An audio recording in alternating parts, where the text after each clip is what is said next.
station, the power of relevant radio. This is Citi 97.3. Why would I doubt when he always comes through? My God really moves. He really, really moves. Come on, sing the verse, y'all. I know he loves me. This is the Citi Breakfast Show, the city's biggest conversation. When I'm in trouble, he is my help. And I know no fear, I know he. Come on, we say, yeah, he really does what he says he will do. My God really moves. Whoa, yeah. Why would I doubt when he always comes through? My God really moves. Whoa, yeah. He really does what he says he will do. My God really moves. Baba, yeah. Baba, Baba. Why would I doubt when he always comes through? My God really moves. He really, really moves. Oh. He really comes through for me. Oh. Every time, on time, every time. Come on, this your part. Come on, let's say. No, Mema, you're always on time. You can't do no wrong. Oh, Mema, come on. You leave the 99, always for the one. Oh, Mema, you're the God who does good. Always on time. You can't do no wrong. Oh, Mema, yeah, Baba, Baba, leave the 99. Come on, oh, Mema, you're always on time. You can't do no. Oh, Mema, you leave. You got one more year. Come on, oh, Mema, you're always on time. You can't do no. It's 32 after 6. It's great to wake up to the radio, hearing the song you woke up singing. Come on. Hey, he really does what he says he will do. My God really moves. Oh yeah. Baba, Baba, Baba. 97.3 City FM. This is the Citi Breakfast Show. Welcome to your favorite dial on a Wednesday, the 6th of November 2024. As we are getting closer to the general elections here in Ghana, America is on to its own, and very soon we'll get to know. We say, So far, we are seeing a clearer picture. But yeah, we'll have to start with business sense. why would I doubt? My God really moves. We love to hear the song. It's reassuring that he left the 99 and always looked for us, the one. He extended grace to us when we least deserved it. He showed us pardon and mercy when we least deserved it. But have you thought about how difficult it can be to leave your 99 and look for one? I remember when Think about it. As a beneficiary of God who has left his 99 to look for you, how willing are you to also look out for the one? so glad you Including the undeserving, including those who hurt you, including those who deliberately show hate to you. glad you It's a tough one, but if you call yourself a beneficiary of his grace and mercy, then you need to be a benefactor of same. You have to dispense the grace you have enjoyed. So that's business sense for you this morning. really love. It's life sense as well. Chandler Moore. Oh, Mema. I love it. Welcome to the Citi Breakfast Show. We'll jump into the newspaper review shortly. But this is a banger. The overwhelming never-ending. So glad you. There's no one that you won't get done. And we'll be bringing you the newspaper review shortly. Oh, I don't like to interrupt the song. Richard Alaska is joining us quickly with the man Bernardino Kokuable. We'll bring you the news review shortly. Brought to you by Piva Beverages. If you're looking for a best of flavor in every sip, discover the refreshing taste of Piva Beverages. Enjoy the classic Piva Cola flavor, perfect fit anytime. How about a fruity adventure? Try our delightful Piva orange fruit drink, packed with recognized citrus flavor. If you're craving something exotic, Piva cocktail fruit drink brings the tropics to you. And for a sweet and juicy treat, grab your grapefruit drink. Don't miss out on the refreshing Piva Tangy fruit drink. Best thing with tangerine flavor. Piva Cola, Piva Orange, Piva Cocktail, Piva Grape, and Piva Tangy. Grab yours today. Available now at your local store or call us on 0550 032 231. Piva Beverages, a taste you will love. This advert is FDA approved. And why wait for December when you can bring Christmas to you early? Total Energies is kicking off the holiday spirit with our Bronya Loop Bay special from 1st December to 31st January 2025. We are ready to spread some festive cheer. Swing by the Liberation Road, Tessano, Dakuman, Link Road, Sakumono, Farah Avenue, Oxford Street. Just look out for us everywhere. Change your engine oil and get a free elite car wash to keep your ride sparkling. Visit TotalEnergiesGH.com. Follow us online, Total Energies Ghana on Facebook, at Total Energies GH on X or Twitter, and on Instagram is at Total Energies GH.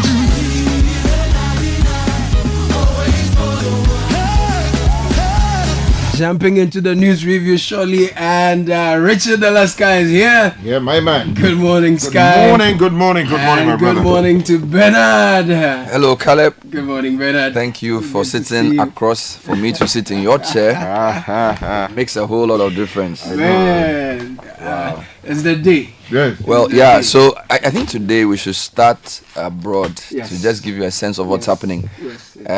There's joy in the Donald Trump camp, and there's somberness in the Kamala Harris camp. At least for now. Yeah, so if you read BBC, for example, they have Trump at 246 electoral votes, Kamala at 187 with 11 results to go.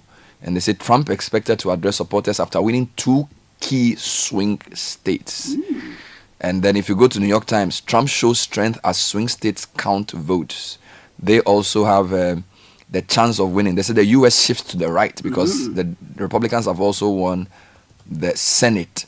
So there are 51 Republican seats and then 42 for Democrats. So that tells you where it heads. Even in the House of Representatives, don't forget the U.S. has a bicameral system. Yeah. The 186 so far for Republicans, 160 for Democrats. That's what's showing on the House of Representatives list as well. So if you go to the Wall Street Journal, Trump wins Georgia, North Carolina, as Harris's chances dim. Then they say Pennsylvania is now a must-win for the Democrats. Once she loses that, she's off. Yeah, she's done. Very interesting analysis there. Of course, I think that it's very clear that by probably 12 o'clock today, we would know who the winner is. But the moods in the camp show that Donald Trump, 45 is likely to become 47, interrupted by 46. Now let's come home. Daily Graphic at Graphic National Development Series, Reform Education Now. Says Sam Jonah pushes for skills-based learning. And then a few more. Rule of law must reign supreme. President Akufo-Addo charges public sector legal practitioners. Give head teachers powers to improve quality education. Professor Ade also speaking there. Okay, let me take you to the Chronicle for this morning. Rwandan scammed out of 56.8 million Ghana cedis by a Ghanaian miner and accomplices in an alleged fraudulent gold deal. Also on the front page this morning, Dame, I have saved billions of dollars for Ghana. And U.S. election, Harris, Trump sit on 10. The Daily Guide, Akumadan chief endorses Baumia, story on the front page. Roman father replaces Akua Donko.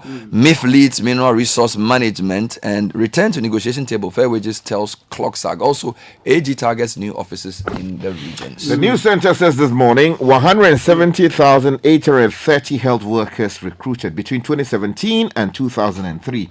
But backlog remains. Also, Kodio reports low voter turnout. Reports low voter education and campaign visibility. Okay, so this voter education and campaign visibility. All right, now the Herald says drama in Letekua Donko's party put EC in a tight corner. NDC fears change on 2024 presidential ballot paper if Well, there's a new development there. Now we're told that Philip Ajiman is now the candidate. Other stories: Akufo-Addo government hiding ongoing Dumso over $2 billion debt, says Mahama, cites Sunon Asogli shutdown. Speaker Bagbin breaks silence on Parliament deadlock today. And Fenyo Makin pledges to make doctors, lawyers, engineers out of Futu's BEC graduates. Let me take you to the Daily Post. Dumso is back. Government not being truthful. Mahama speaking here on the front page of the Daily Post. Also on the front page, Roman father replaces Ekia Donko as GFP's presidential candidate. Something happening with that particular party. Some people say we have not made a substitution. Others say that all kinds of things. I think now it's confirmed. Is it settled now? Yeah, the Republic press leads with the same thing. GFP in turmoil as attempts to replace Ekia Donko divides party, and then MIF revolutionizes Ghana's mineral resource management.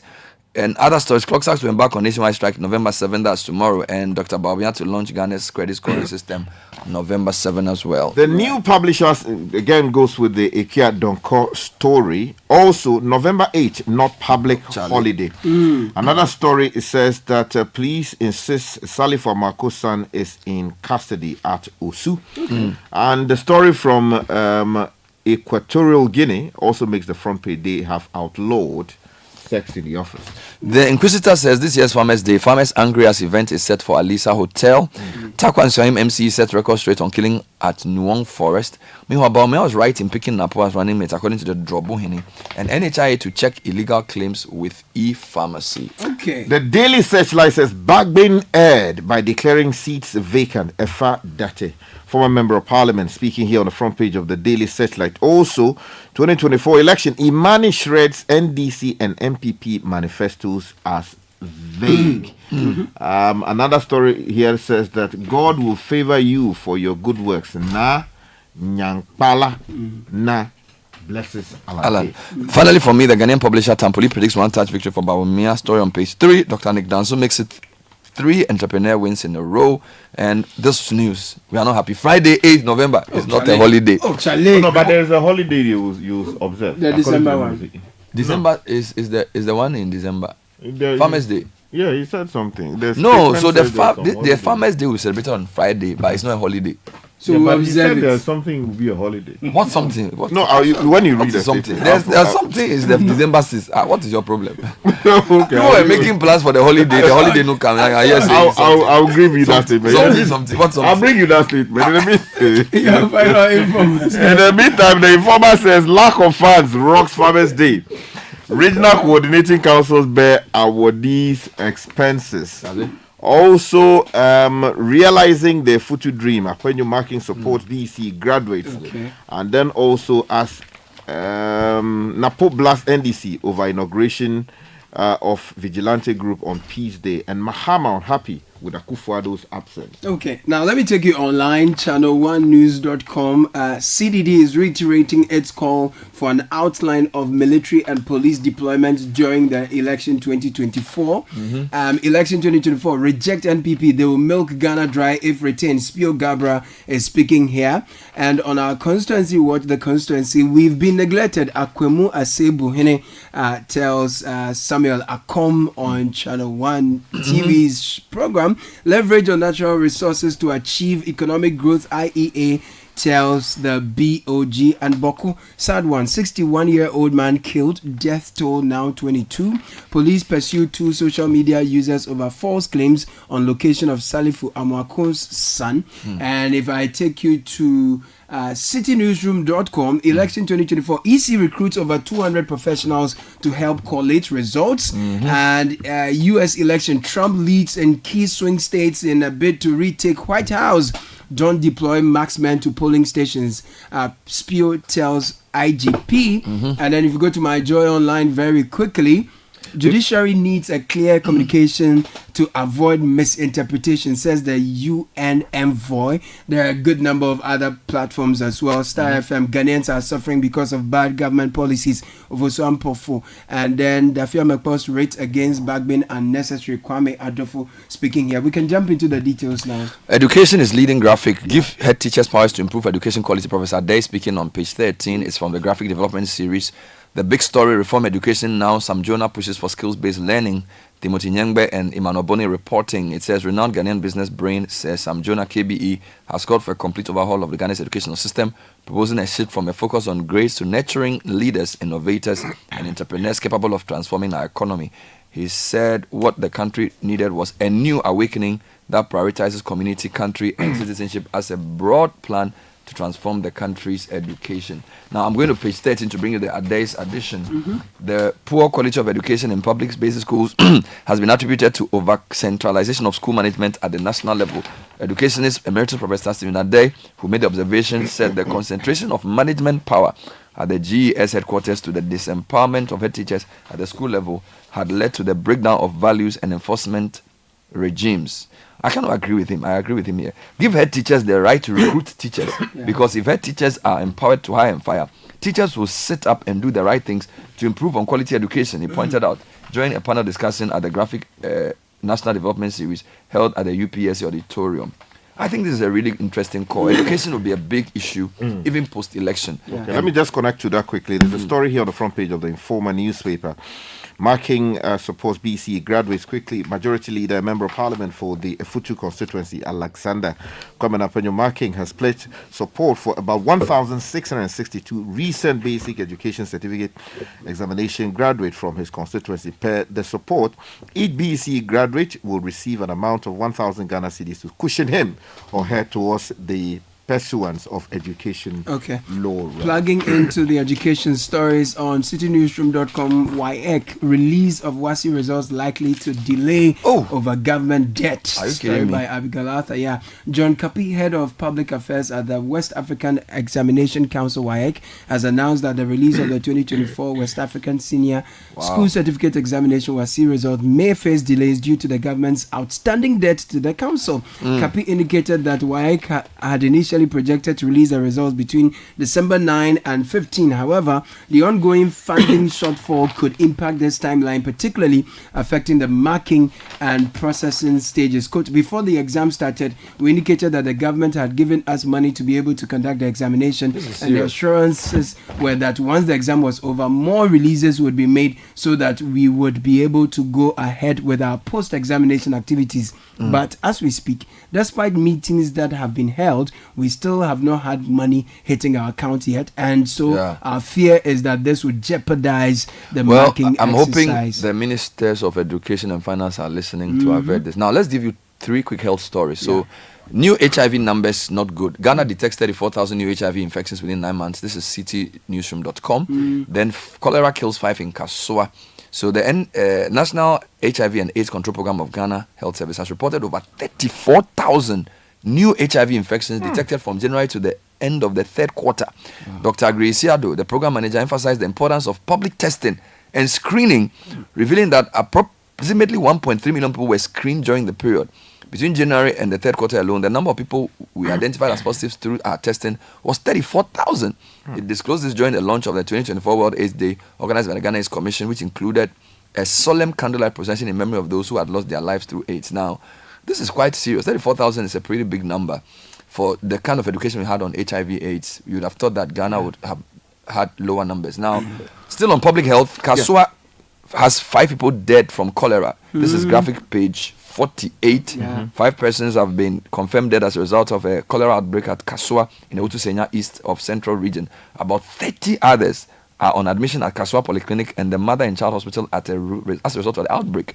Now, the municipal chief executive for Utusenya East, Anita Love Obo Emisa, who made this known, said 3 of the victims died on Thursday night and the other 2 on Friday. As I speak, 5 persons have unfortunately lost their lives. I don't know why cholera has come back so much there. Sad, you know? Now, she said Gomoa East and Utusenya West, who are neighboring municipalities, had also recorded cases which had been referred to Kassoa. She commended the doctors and nurses at Kassoa Polyclinic who managed most of the cases there. Sky, this is something. It's serious. I mean, in this day and age, why should we still be dealing with cholera? And the story doesn't give us, like, okay, they just basically say the Utu East Municipal Environmental Officer Godson Lodo called on the general public to be careful about the food they buy outside. I don't think that's enough. Food vendors had also been advised to ensure their prices. I think we must enforce rules about what kind of food is sold, where it is sold, and how it is sold. Also, our environments are too In filthy. addition, well, that needs to be done. In addition, when you buy food, I mean, you have to reheat if you have to.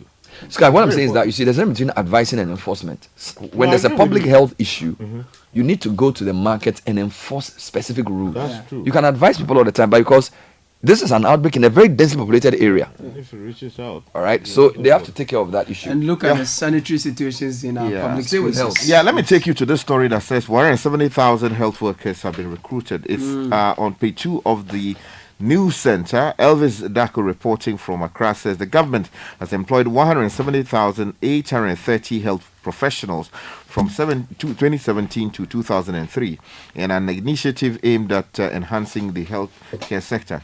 Now, recruitment numbers included 10,061 professionals in 2017, followed by 11,021 in 2018, and a significant increase to 40,201 in 2019, some 51,671 in 2020, and another 26,000. These are a lot of numbers. Yeah. But if So you're interested it's in the okay. story, Now please let's jump do the GFP. But news coming in, CNN is projecting Pennsylvania. that Donald John Trump has won Pennsylvania. Now Pennsylvania has the most electoral votes in the 7 swing states. So once Kamala fails to win Pennsylvania, the race is all but over. Michigan and Wisconsin. So basically, It's not over yet. It's not over. no, bro, the thing's over. Like, why are you doing that? Still have hope.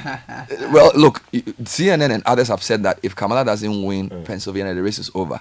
Now, he's been projected by multiple channels that he's won Pennsylvania. So I'm just saying that it looks like it's over. All right. So he's won North Carolina. He's won Georgia. The rest are very small. Michigan, Wisconsin, pretty even sized.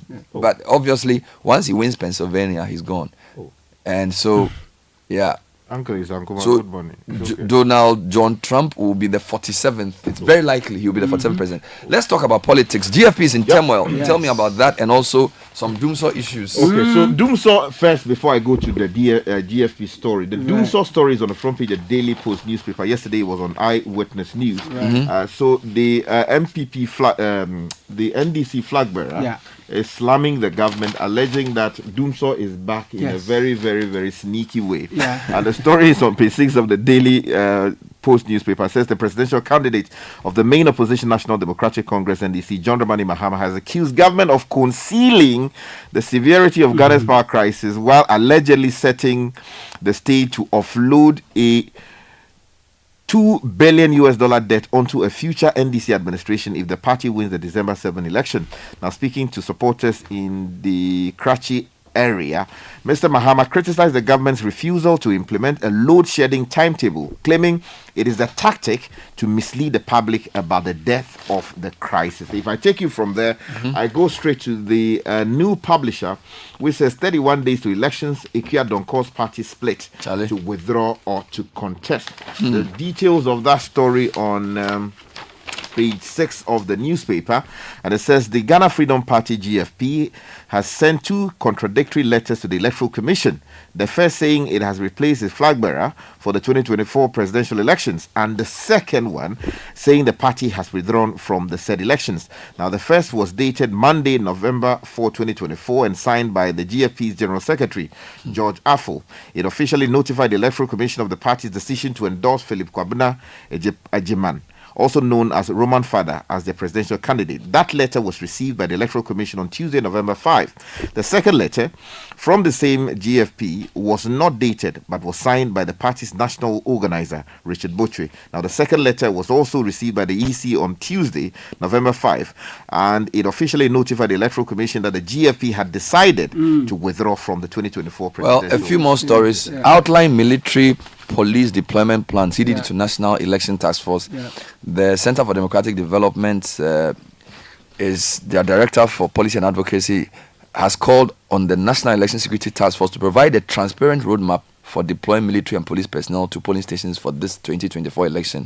Mr. Asante highlighted the different roles of the Ghana police and the military in managing election-related activities before, during, and after voting. And he says there's the need for a clear delineation of their responsibilities to prevent misunderstanding and ensure a secure, peaceful environment. Now, Caleb, I wanted to just bring you a story that we were all hoping for a holiday, but they said they were Friday, November 8th is not a public holiday. I don't know what Sky is saying now. Ministry of Interior has confirmed that Friday, November 8th will not be a public holiday. That's true. Dispelling recent rumors circulating on social media.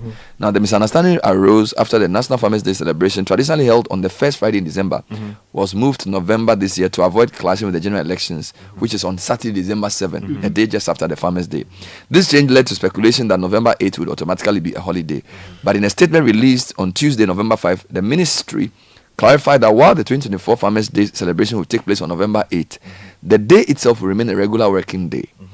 Now, government office, businesses, and schools will continue normal operations. The ministry further explained that despite the rescheduled celebration, Friday, December 6th will be observed as a statutory farmers' holiday. So the day before election is a holiday. Yeah. So that's what we are saying. So that's the point I was trying to. No, you are making you are using some long route. You see, You were passing through some long. Because I didn't have the statement. Because I know that I read that statement and it said that there will be saw something there. In the meantime, the police said they are going to investigate the Nima commander over alleged NDC endorsement. But what we care more about is the what do you call it, the robbery here in Adabraka close to us, because it's our safety is a major issue. Well, they all so the police should care equally about that. That is true. This endorsement. No, they have said that they are on a manhunt for the robbery. Now, Parliament, Bagbin breaks silence on Parliament deadlock today. Herald is reporting that the Speaker of Parliament will meet the press at 2 p.m. today, and he will break. Or when he means his son, he hasn't directly spoken to the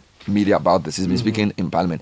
He's doing a press conference, but it remains uncertain what he will say and what that means for what is already happening. So basically, at 2 o'clock today, we'll be covering that press briefing for you. Just quickly to update you, those who are interested in what's happening in Equatorial Guinea, the authorities there say that if you are caught doing what you should not be doing in the office, as in Shigi, you will be seriously punished. So if you're interested in that story, please grab a copy of the Daily Standard newspaper. The BBC is saying Trump to address supporters as he moves closer to election win. Now they're giving him 246 with Kamala at 194. Have they added Pennsylvania? They haven't added. Once they add Pennsylvania, it's about 20 something. 19. So if you add 19 to this, that would be 265. So he's basically just 4 left. So he's almost... He will be president. He's going to be the president of the U.S. again. And then the Democrats have also lost the Senate. Republicans take control of U.S. Senate after wins in Ohio and West Virginia. So in the lower house, though. It's early days yet, but they're leading. But that's the results are because there are more precincts being counted. What has happened to the polls and all the talk? But the polls are not wrong. I I told you that. The polls are wrong. No, they are not. I told you that. Any poll that Donald Trump is neck to neck with you, it means he's 5% ahead of you. So we have to factor the Trump effect into your polls. So the polls are right, but your interpretation is wrong. Well, that was a newspaper review. Thank you, gentlemen. Thank you, Bernard. Thank you, Sky. Stay with us. We have more coming up shortly. Go. Google I what time when you come back we are not hear the sound of your car? Why you buy new car? No, I not change my car. It be the same ride. It be the fuel way I change. Way one shouts it. Ever since I started using the all-new Excellium Premium Fuel, fortified with 3-in-1 action. Oh, Joe, now my car they run like electric car. No, it's so. This is the type of fuel where they want to. Because now engine they cost. Where they want for way if I buy it, it go protect my engine. And with the small way I buy, I'll go drive, sir. Absolutely. It's like strapping a turbocharger to your engine and giving it a protector. And what they bust my mindset be the 3-in-1 action, no? Excellium they prevent up to 99% of deposit. It be anti-wear, some be anti-corrosion. Won't pay when I open there. So where can I find this magical fuel? Just head over to any Total Energy service station and your car will thank you. Hey, they make a finish my gobe fast then rush go Total Energies. My friend, but why your hand my gobe inside? I give you info. Make I feel the gobe too small. Go. Joe Pana. Excellium is designed to protect your car engine, decrease fuel consumption, and lower CO2 emissions. Don't say fuel. Say Excellium. Choose Excellium. Choose quality.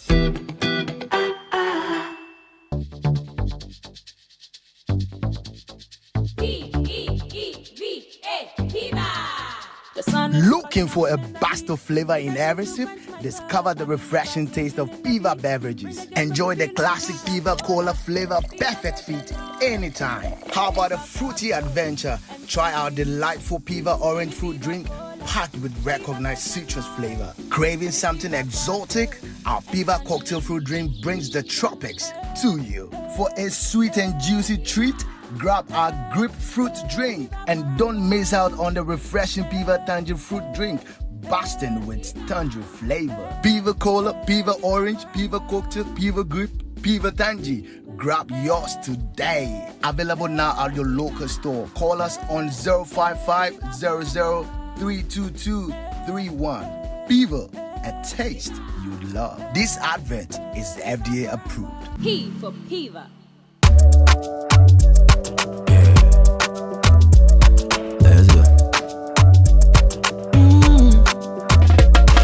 My body, when you wake up in the morning and you know the money calling, oh you go work, but you know it's I on your side.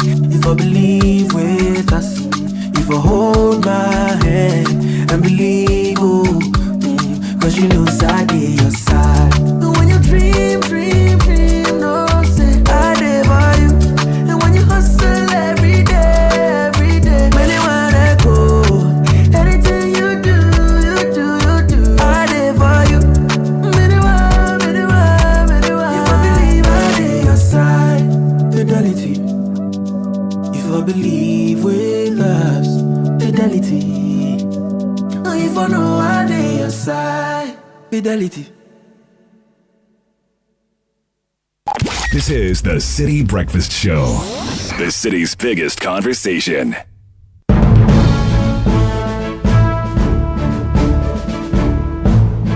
Anila Telate is here with the City Business News brought to you by Gold, Echo Bank and MTN.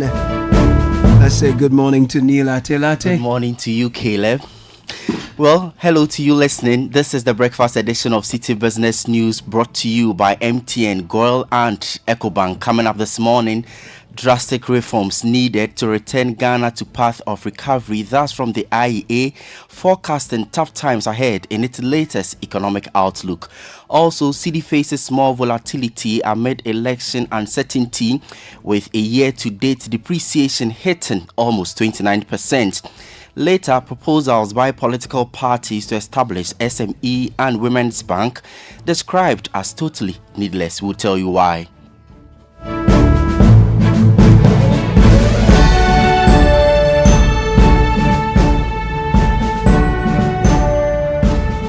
It's midweek. Thanks for your time. My name is Sni Lati. A look now at our stories.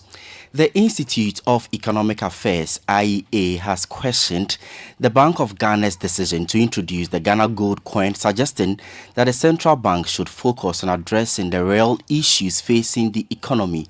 This is one of the major economic issues the IEA has raised in its bi-monthly economic outlook for September and October 2024. The report analyzes recent developments in the economy and provides a forecast for the future. There is more in the following Business Desk report by City Business News' Daniel Odru-Mensah. The IEA's economic outlook for Ghana highlights that achieving higher growth in the economy will require leveraging the country's vast natural resource wealth to boost investment in both physical and human capital. It also emphasizes the need to reduce the cost of doing business and maintain macroeconomic stability. Furthermore, the IEA noted that despite many countries experiencing lower inflation rates post-COVID-19, Ghana continues to face persistently high inflation in the 20s. This suggests a failure of the current monetary policy, which relies on a demand-based inflation targeting framework to address underlying supply side and cost factors. The Institute forecasted that inflation would likely remain in the higher teens for the rest of the year, acknowledging that while the Bank of Ghana's revised inflation target of 17 to 19% appears more realistic, it is still a disappointing outlook. On the exchange rate, the IEA predicted continued risks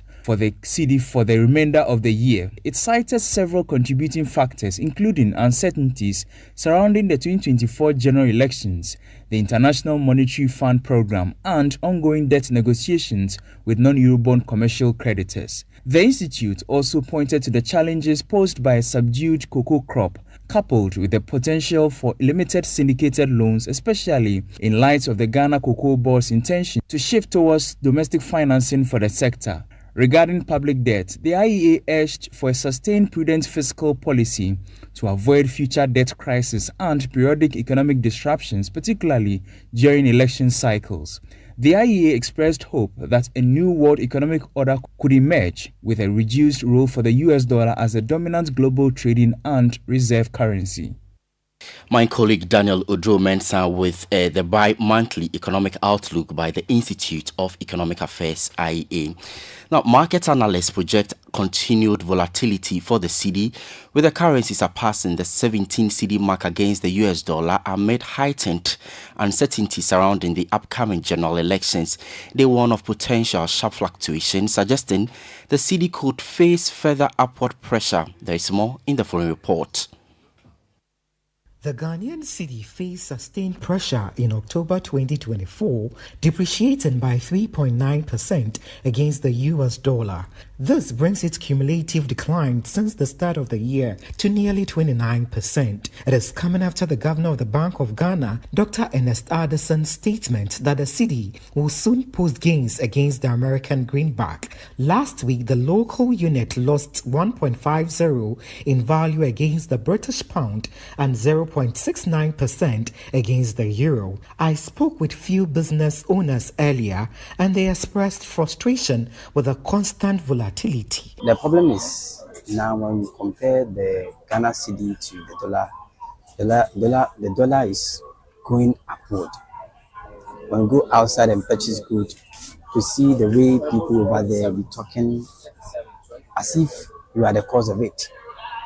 So now I would suggest that the government have to do something about it immediately before we get into the Christmas. Many ordinary Ghanaians are feeling the pinch, especially in areas like transportation and food prices. With inflation already at high levels, the depreciation of the cedi only adds to the economic burden. To do something about the rate, in fact, it's killing us. At the end of the day, we the final consumers.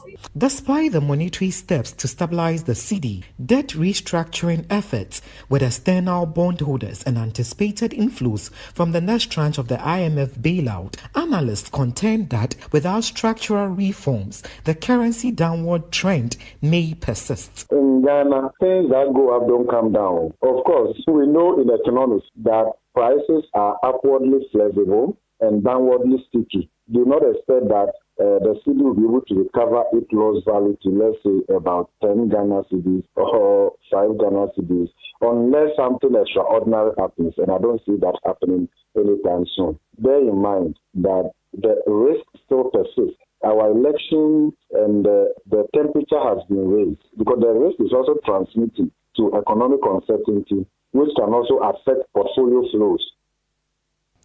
That was economist Professor Godfrey Bokpin ending that report by my colleague Emmanuel upon a good time to take you to the forex market, isn't it?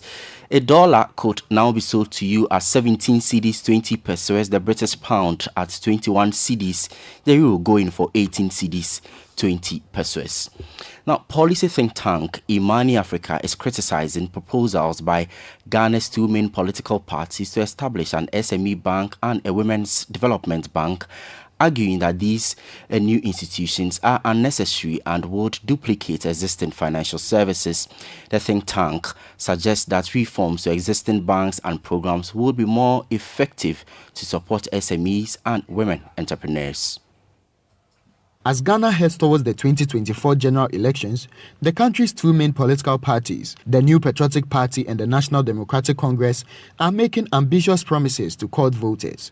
Among these pledges, the NPP has proposed creating a bank dedicated to supporting small and medium-scale enterprises, while the NDC has promised to establish a women's development bank to address the financing challenges faced by women entrepreneurs. However, Imani Africa has criticized both proposals, arguing that neither a dedicated SME bank or a women's development bank is necessary, given Ghana's existing financial institutions. Dennis Asare is Senior Research Associate with Imani Africa, and he has been speaking at eManifesto. We have the Ghana Enterprise Agency, we have the Development Bank Ghana, we have Maslock, we have the Startup fund by the Venture Capital Trust Fund. Even now, they're also doing an SME program trying to mobilize money for SMEs. There is USTAT, there is NAPE. All of these programs are meant to address SME financing. So there is no need for capitalizing an SME bank. Then under job creation to the NDC also want to set up a women's development bank. And I've already explained why we don't need another separate bank only for women. Senior Research Associate with Imani Africa, Dennis Asare, ending Daniel Sakite's report. Petra Trust Company Limited, a leading pension fund manager, is encouraging its customers to take advantage of its newly launched mobile app Achieved by Petra to access a wide range of products and services. The official launch of the app marks a major step towards providing digital solutions to meet customer needs. Speaking to the media after the launch, the general manager of Achieved by Petra, Huzaifa Abdullahi, highlighted the app's significance in enhancing service delivery and addressing customer needs. At Petra, we have always been about helping people to achieve more. If you look at our journey, it's been about how can we create solutions for the average Ghanaian to be able to leverage their finances, to create a financial plan, to execute their dreams. And we've always wanted to be a partner in that. So we started with pensions, as most people know, and we've helped people build wealth towards their retirement. But a few years ago, we looked at it and we can all testify to the sort of digital revolution. Everybody's online, and generation or the younger generation, they don't have the patience to go to a fund manager or go to the bank to access some of these products. And so they are keeping their monies in places where the money is not doing any work for them. That was General Manager of Achieved by Petra, Huzaifa Abdullahi. Meanwhile, the Managing Director of Petra Trust Company Limited, Kofi Fain, noted that the long-term vision for the Achieved by Petra app is to offer greater convenience and streamlined services for its users. This app becomes the primary way in which we deal with individuals directly. And at the end, everybody has a dream. We've started by trying to solve the dream of retirement. And a key part of all of this is that very quickly, once we started dealing with the retirement dreams of people, we realized that that dream is far away. There are other dreams that are much more near term. They need to get married, they're going to have to want a house to live in, they'll further their education. All of those things require financing. In fact, there are very few things that you can do without money. Our goal is to make sure that you do it in a way that is planned and that is responsible. Right? So you can achieve every single one of those things without putting yourself at undue risk or making you uncomfortable. Kofi Fain, Managing Director of Petra Trust Company Limited, ending the breakfast edition of Citi Business News on 97.3 Citi FM, proudly brought to you by MTN, Goil and EcoBank. My name is Sni Latte. Many thanks indeed for your company, and I wish you a good business day. My man, I heard there's a new app on the streets that does it all for you. Ah, really? How is that possible? Charlie, I also could not believe it too. But I downloaded the app and I'm telling you, I was able to chat with my friends, make video calls and... Well, we know of many apps that can do that. Oh, let me finish, la. I was also able to listen to the latest songs, play games and read the latest sports news. For real? Yeah, and I can send and receive money from the app.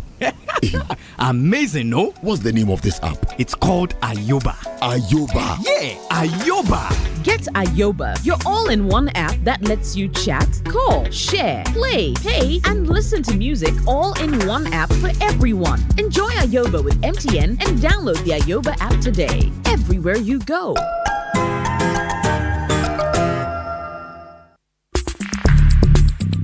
Join the conversation on the Citi Breakfast Show on Facebook at facebook.com/Citi97.3, Twitter at twitter.com/Citi973, and Instagram at instagram.com/Citi973 with the hashtag CitiCBS.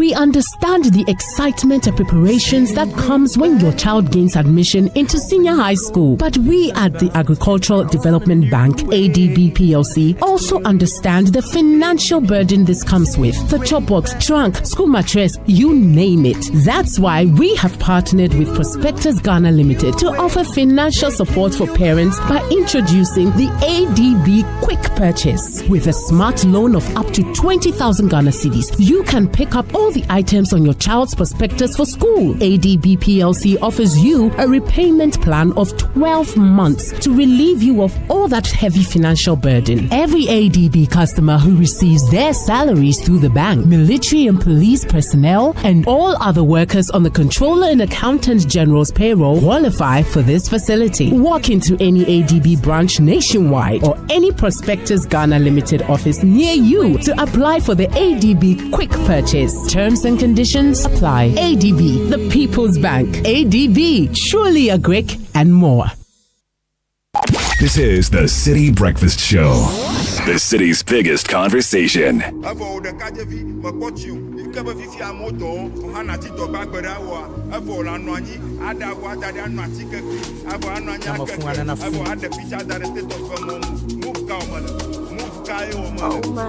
Move Kai Womnala. Do that with Girl Super XP. It's the ideal choice for most movements and vehicles, and it's flowing wow at many Girl stations in the country. Just go fuel up your vehicle and enjoy the smooth ride with all the benefits. Girl Super XP's quality gives you the correct choice when buying regular fuel. Special additives gives longevity to your engine, makes your engine perform to the max. Use minimal fuel and is suitable for most vehicles. Girl is proud to bring you the City Business News. Girl Super XP will feel ya, ube feel Girl good energy, dear. Every day people face different emergencies. Police emergency, fire emergency, medical emergency, you name it. But many Ghanaians don't know their emergency numbers. Well, here's one you would want to remember. Star 770 hash. Yes, star 770 hash is the new EcoBank money emergency number. I love it. Star 770 hash gives you instant access to loans, funds transfer, utility bill payment, airtime, data purchase, so much more. You don't need internet for this. Just dial star 770 hash. No need to panic in any money emergency situation while making your moves. EcoBank is the Pan-African Bank. Now get ready for a game changer. SMEs, we are introducing the Yellow Biz, our new multi-service bundle with everything you need for smarter business solutions. This all-in-one package consists of 4G plus router with 10 gigabytes of free data, Microsoft Office 365 as genuine Microsoft application. We have the Web Biz Unicom service, a unified business communication solution for your virtual call center, IVR and conferencing needs. For all for a very good deal you don't want to miss. To stay ahead of the competition, call 100 or 0244 308111 or email us at mtnbusiness.gh@mtn.com. Visit mtn.com.gh/business or any MTN office for your Yellow Biz and stay connected everywhere you go. Terms and conditions apply. MTN is happy to bring us to associate with the City Business News as well as Gwell Good Energy.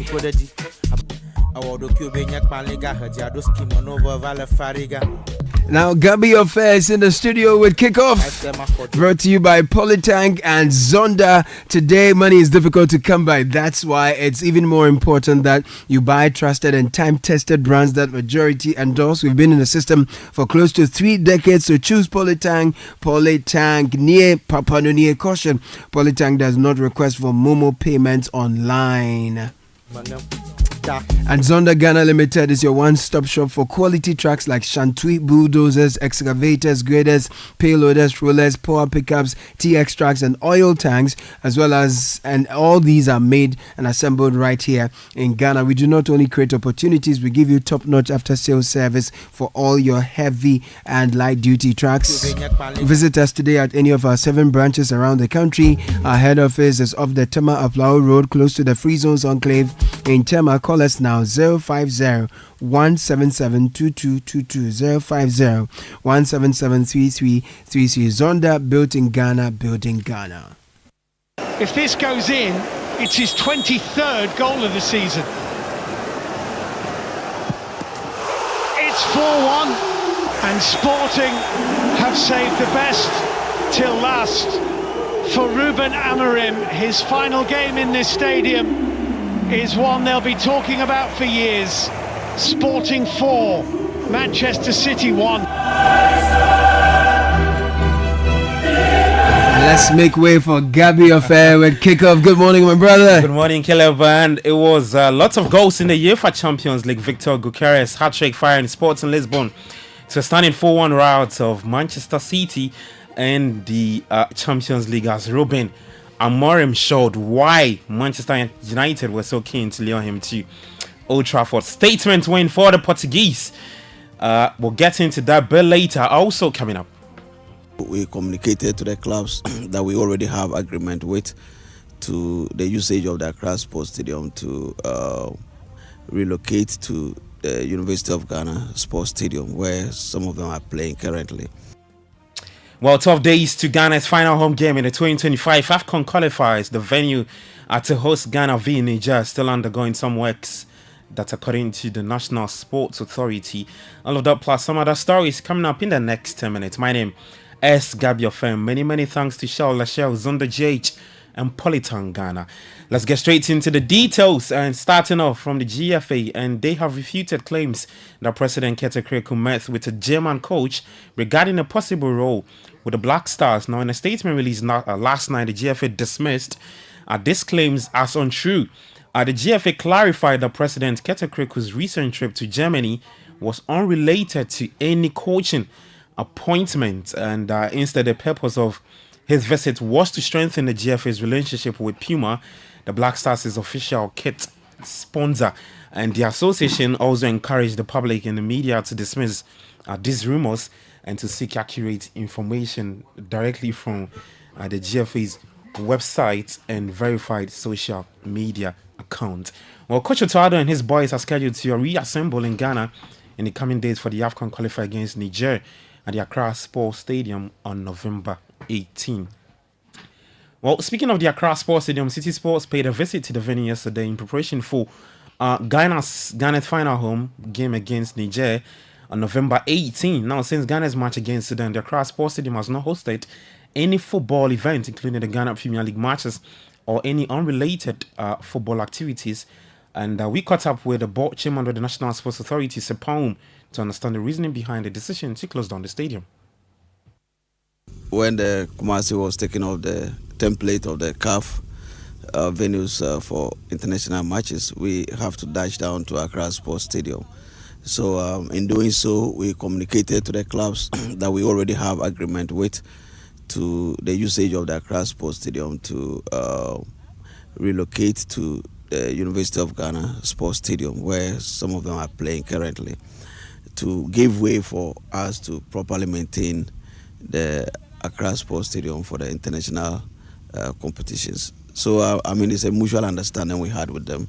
So they understand that we would further engage them when it looks right for them to return to the Accra Sports Stadium.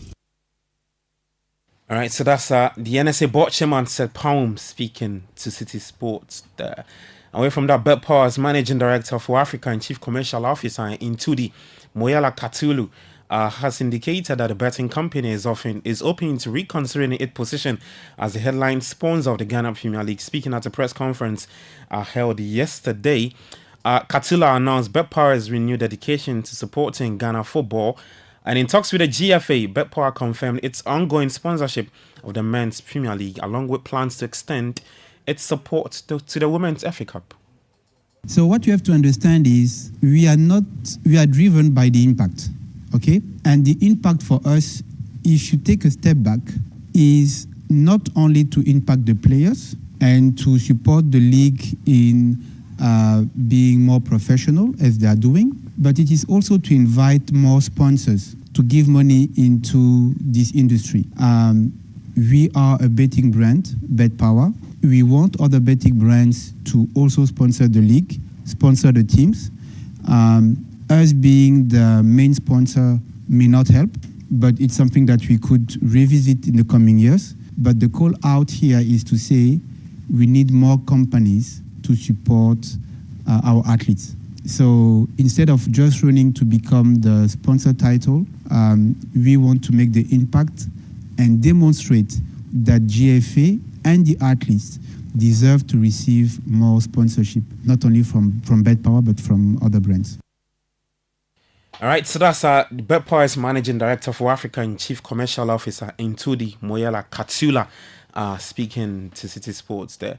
Well, speaking of the women's football, the 2024-25 Women's FA Cup kicks off its round of 64 this weekend, featuring 3 big Premier League derbies. Reigning champions Army Ladies begin their title defense with a rematch of last season final against Police Ladies. The highly anticipated Bono derby between Prisons Ladies and Ampim Dakwan Ladies will take on, while Janina Football Academy host FC Epiphany Warriors in an all-Premier League clash at the Anti-Aku Astro Turf. Well, taking you to Europe, and Xabi Alonso's emotional return to Anfield ended in a heavy defeat with Luis Diaz scoring a hat-trick as Liverpool maintained their flawless Champions League record by overpowering Bayer Leverkusen. Alonso remains a hugely popular figure at Liverpool after winning the Champions League in 2005, but was heavily touted to succeed Jurgen Klopp this summer until he decided to stay in Germany. But his return to Anfield ended very bitter for the former Liverpool man. Liverpool put 4 past the German side Bayer Leverkusen. We hear from Liverpool boss Arne Slot.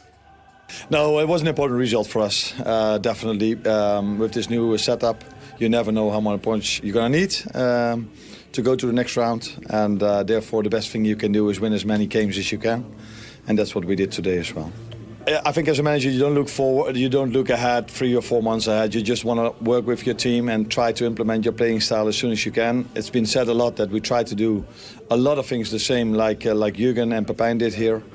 And but we got in our players quite late because of the Euros and the Copa America. All right, so that's Liverpool boss Arne Slot speaking there. Let's hear from the former Liverpool player Xabi Alonso, who's now the head coach for Bayer Leverkusen. Well, I think that they are a very complete team.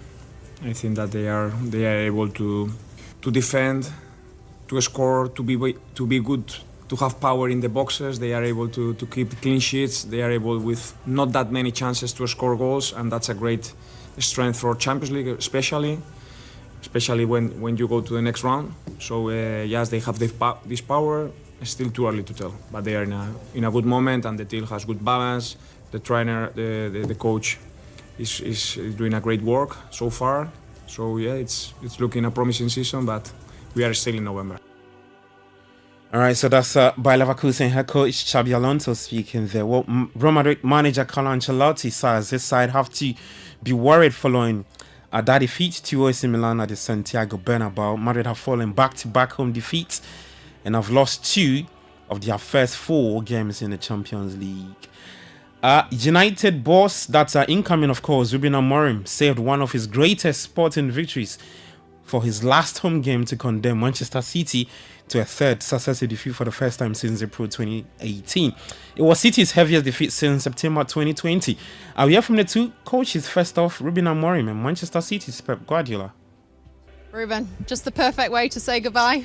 Yes, it was written. I think because the first half was very tough on us, we were very lucky. But then the second half, we scored twice in the first minutes, and then the environment, everything helping us was an amazing night.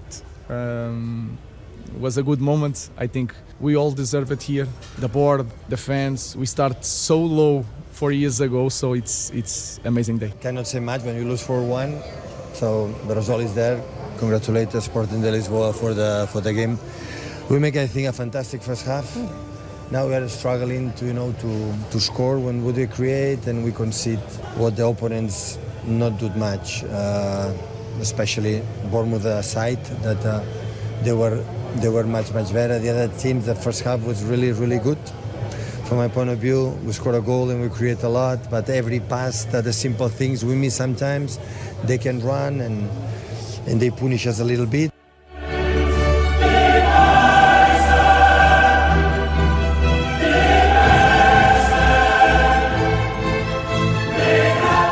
right, so that's the two managers first. Sporting boss Ruben Amorim and Manchester City's Pep Guardiola. What summer games coming up today?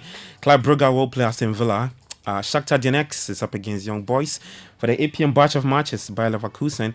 Bayern Munich rather take on Benfica. Red Star Belgrade take on Barcelona. Final take on RB Salzburg. Inter up against Arsenal. PSG, Atletico Madrid, Sparta Prague will take on Brest. And Stuttgart up against Atalanta in the UEFA Champions League. There's more later at 5 p.m. on Sports Flash. That's your sports this morning. For more, you can head to citysportonline.com and on X at City Sport GHA. Thanks to Shell Lachelle, Zonda JH, and Polytank Ghana, Papa Nini. My name is Gabio. Enjoy the rest of your day. Do take care and bye-bye. This is the Citi Breakfast Show, the city's biggest conversation. Join the conversation on the Citi Breakfast Show on Facebook at facebook.com/Citi97.3, Twitter at twitter.com/Citi973, and Instagram at instagram.com/Citi973 with the hashtag CityCBS. Sankofa pepper powder, Sankofa pepper powder, Sankofa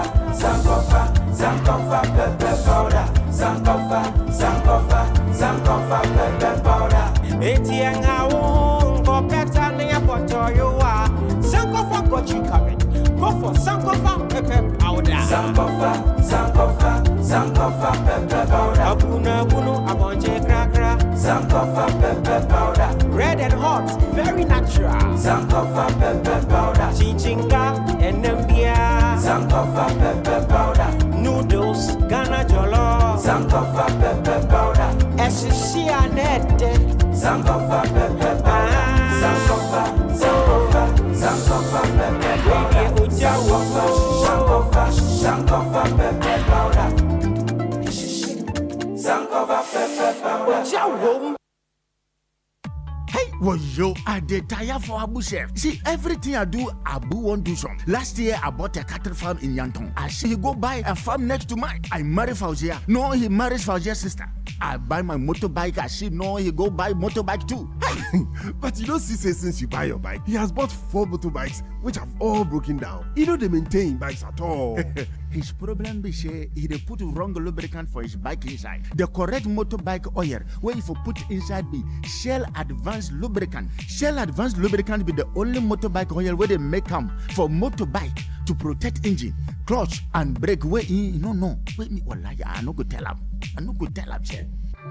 Hey, well, wait, where you dey go? If you don't go tell Abu, me I go tell him say make you use Shell Advanced Lubricant for him bike. Hey, visit any Shell station or distributor today to get your Shell Advanced Lubricant for your motorbike. Shell Advance, complete protection for your bike.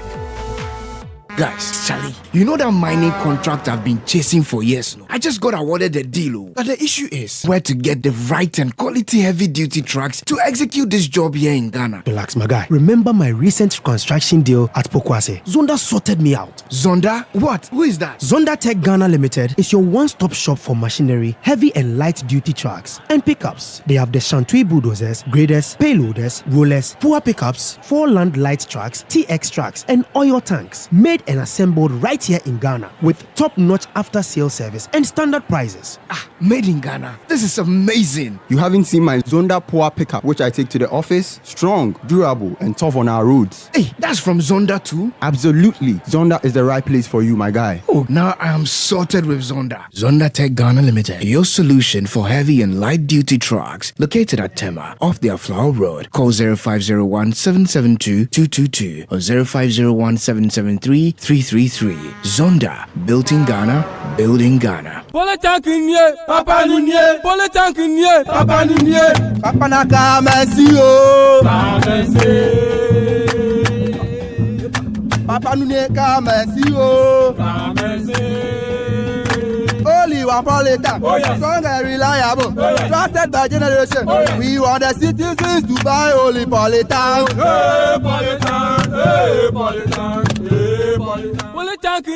Papa Nunye, Papa Nunye, Accra Plumbers, say so. In a world where only the best survives, you need a fuel that can match your drive. A fuel with unparalleled protection for your engine, superior efficiency, and unrivaled performance. A fuel so unbeatable, when you get behind the wheel, you'll focus on what really matters. The journey ahead. That fuel is Shell V-Power, because no other fuel gives your engine better protection, better efficiency, and better performance. Be unbeatable. Drive unbeatable. Shell V-Power. Shell, go well.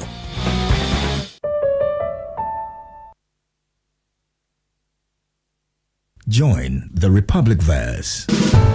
Enter the Republic Bank space. Online or within the banking hall, we open the right doors for you to make the most of life. With our suite of superb banking products and services, our clients, corporate, SME, investments, and individuals get to enjoy amazing benefits. Republic Bank, we're the one for you. We're the one for you.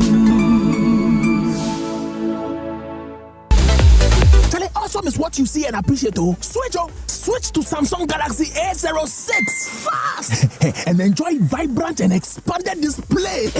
Buy them now from authorized shops. Hey, Mapadi, so you still haven't gotten any job in the last 6 years? Bro, I'm even getting depressed, Charlie. If you don't have any money to get trained in any skill, Charlie, you can't survive in this economy. Even those with big degrees are sitting at home. There's good news coming. Have you heard of the National Apprenticeship Program? National Apprenticeship Program? Yes, John Mahama and the NDC will be launching a National Apprenticeship Program in 2025 to offer free technical and vocational training to all persons desirous of learning a craft. Did you say free? Yes, free technical and vocational training in carpentry, ceramics, welding, tiling, hairdressing, vulcanizers, fashion designing, electricals, POP, catering, and many others for young people who sign on to the program. People who complete the training will also be issued a certificate and provided with a startup capital and equipment to establish their own businesses. Hey, you don't mean it. You shock, eh? The National Apprenticeship Program is the hope of every unemployed Ghanaian. Charlie, then we need to kick out these liars and nation wreckers and bring back JM. Cause Vote for change. Vote for John Dramani Mahama and the NDC. Channel 1 TV is live on DSTV, GoTV, and HD+. On DSTV, find us on Channel 363. On GoTV, we're on Channel 117. And on HD+, get us on Channel 108. On a digital TV, run a new search. But take note that without an antenna, you cannot access Channel 1 TV. Channel 1 TV can be accessed on any free-to-air digital box, like the DSTV and HD+ boxes. Channel 1 TV, telling your story, empowering change.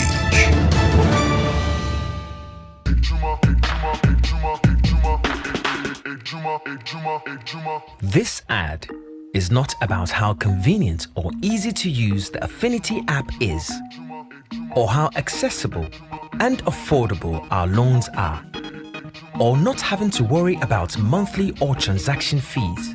Yes, banking without fees. This ad is about a community of entrepreneurs, individuals, young people, and you, the go-getter. And Affinity, providing the necessary services and tools to help simplify daily banking tasks and grow your business. Easy and accessible. Because banking doesn't have to be an inconvenience. With Affinity, you're in. To get the app and apply for loans, dial *229# or go to affinityghana.com. Join the conversation on the Citi Breakfast Show on Facebook at facebook.com/Citi97.3, Twitter at twitter.com/Citi973, and Instagram at instagram.com/Citi973 with the hashtag CitiCBS. This is the Citi Breakfast Show, the city's biggest conversation.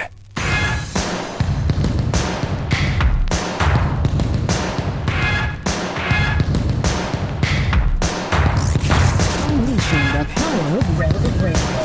This is Citi 97.9.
7:39. It's all but over.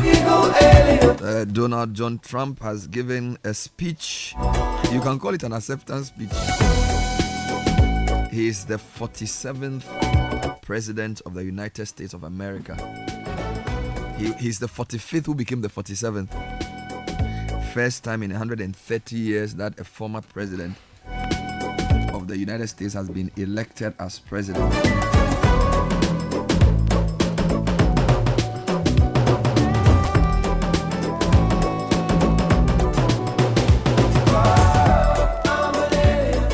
A few birthday requests coming through this morning.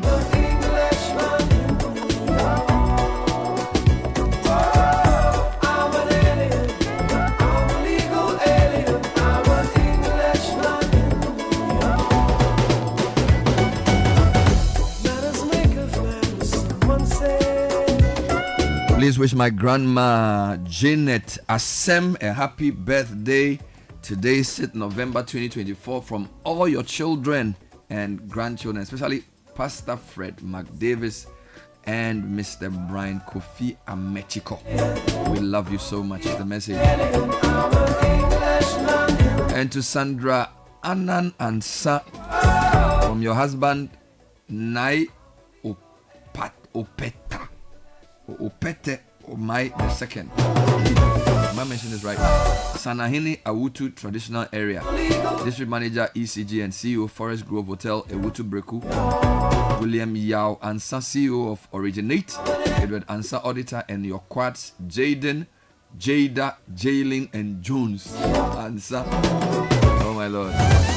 So Nai Opete Omai the third. And this is to a happy wife to a blessed husband. It's my favorite person's birthday today, Philip Addison. Thank you for being so caring and loving. Loving you is the best thing that happened to me. From your wife, Na Ajoko Addison.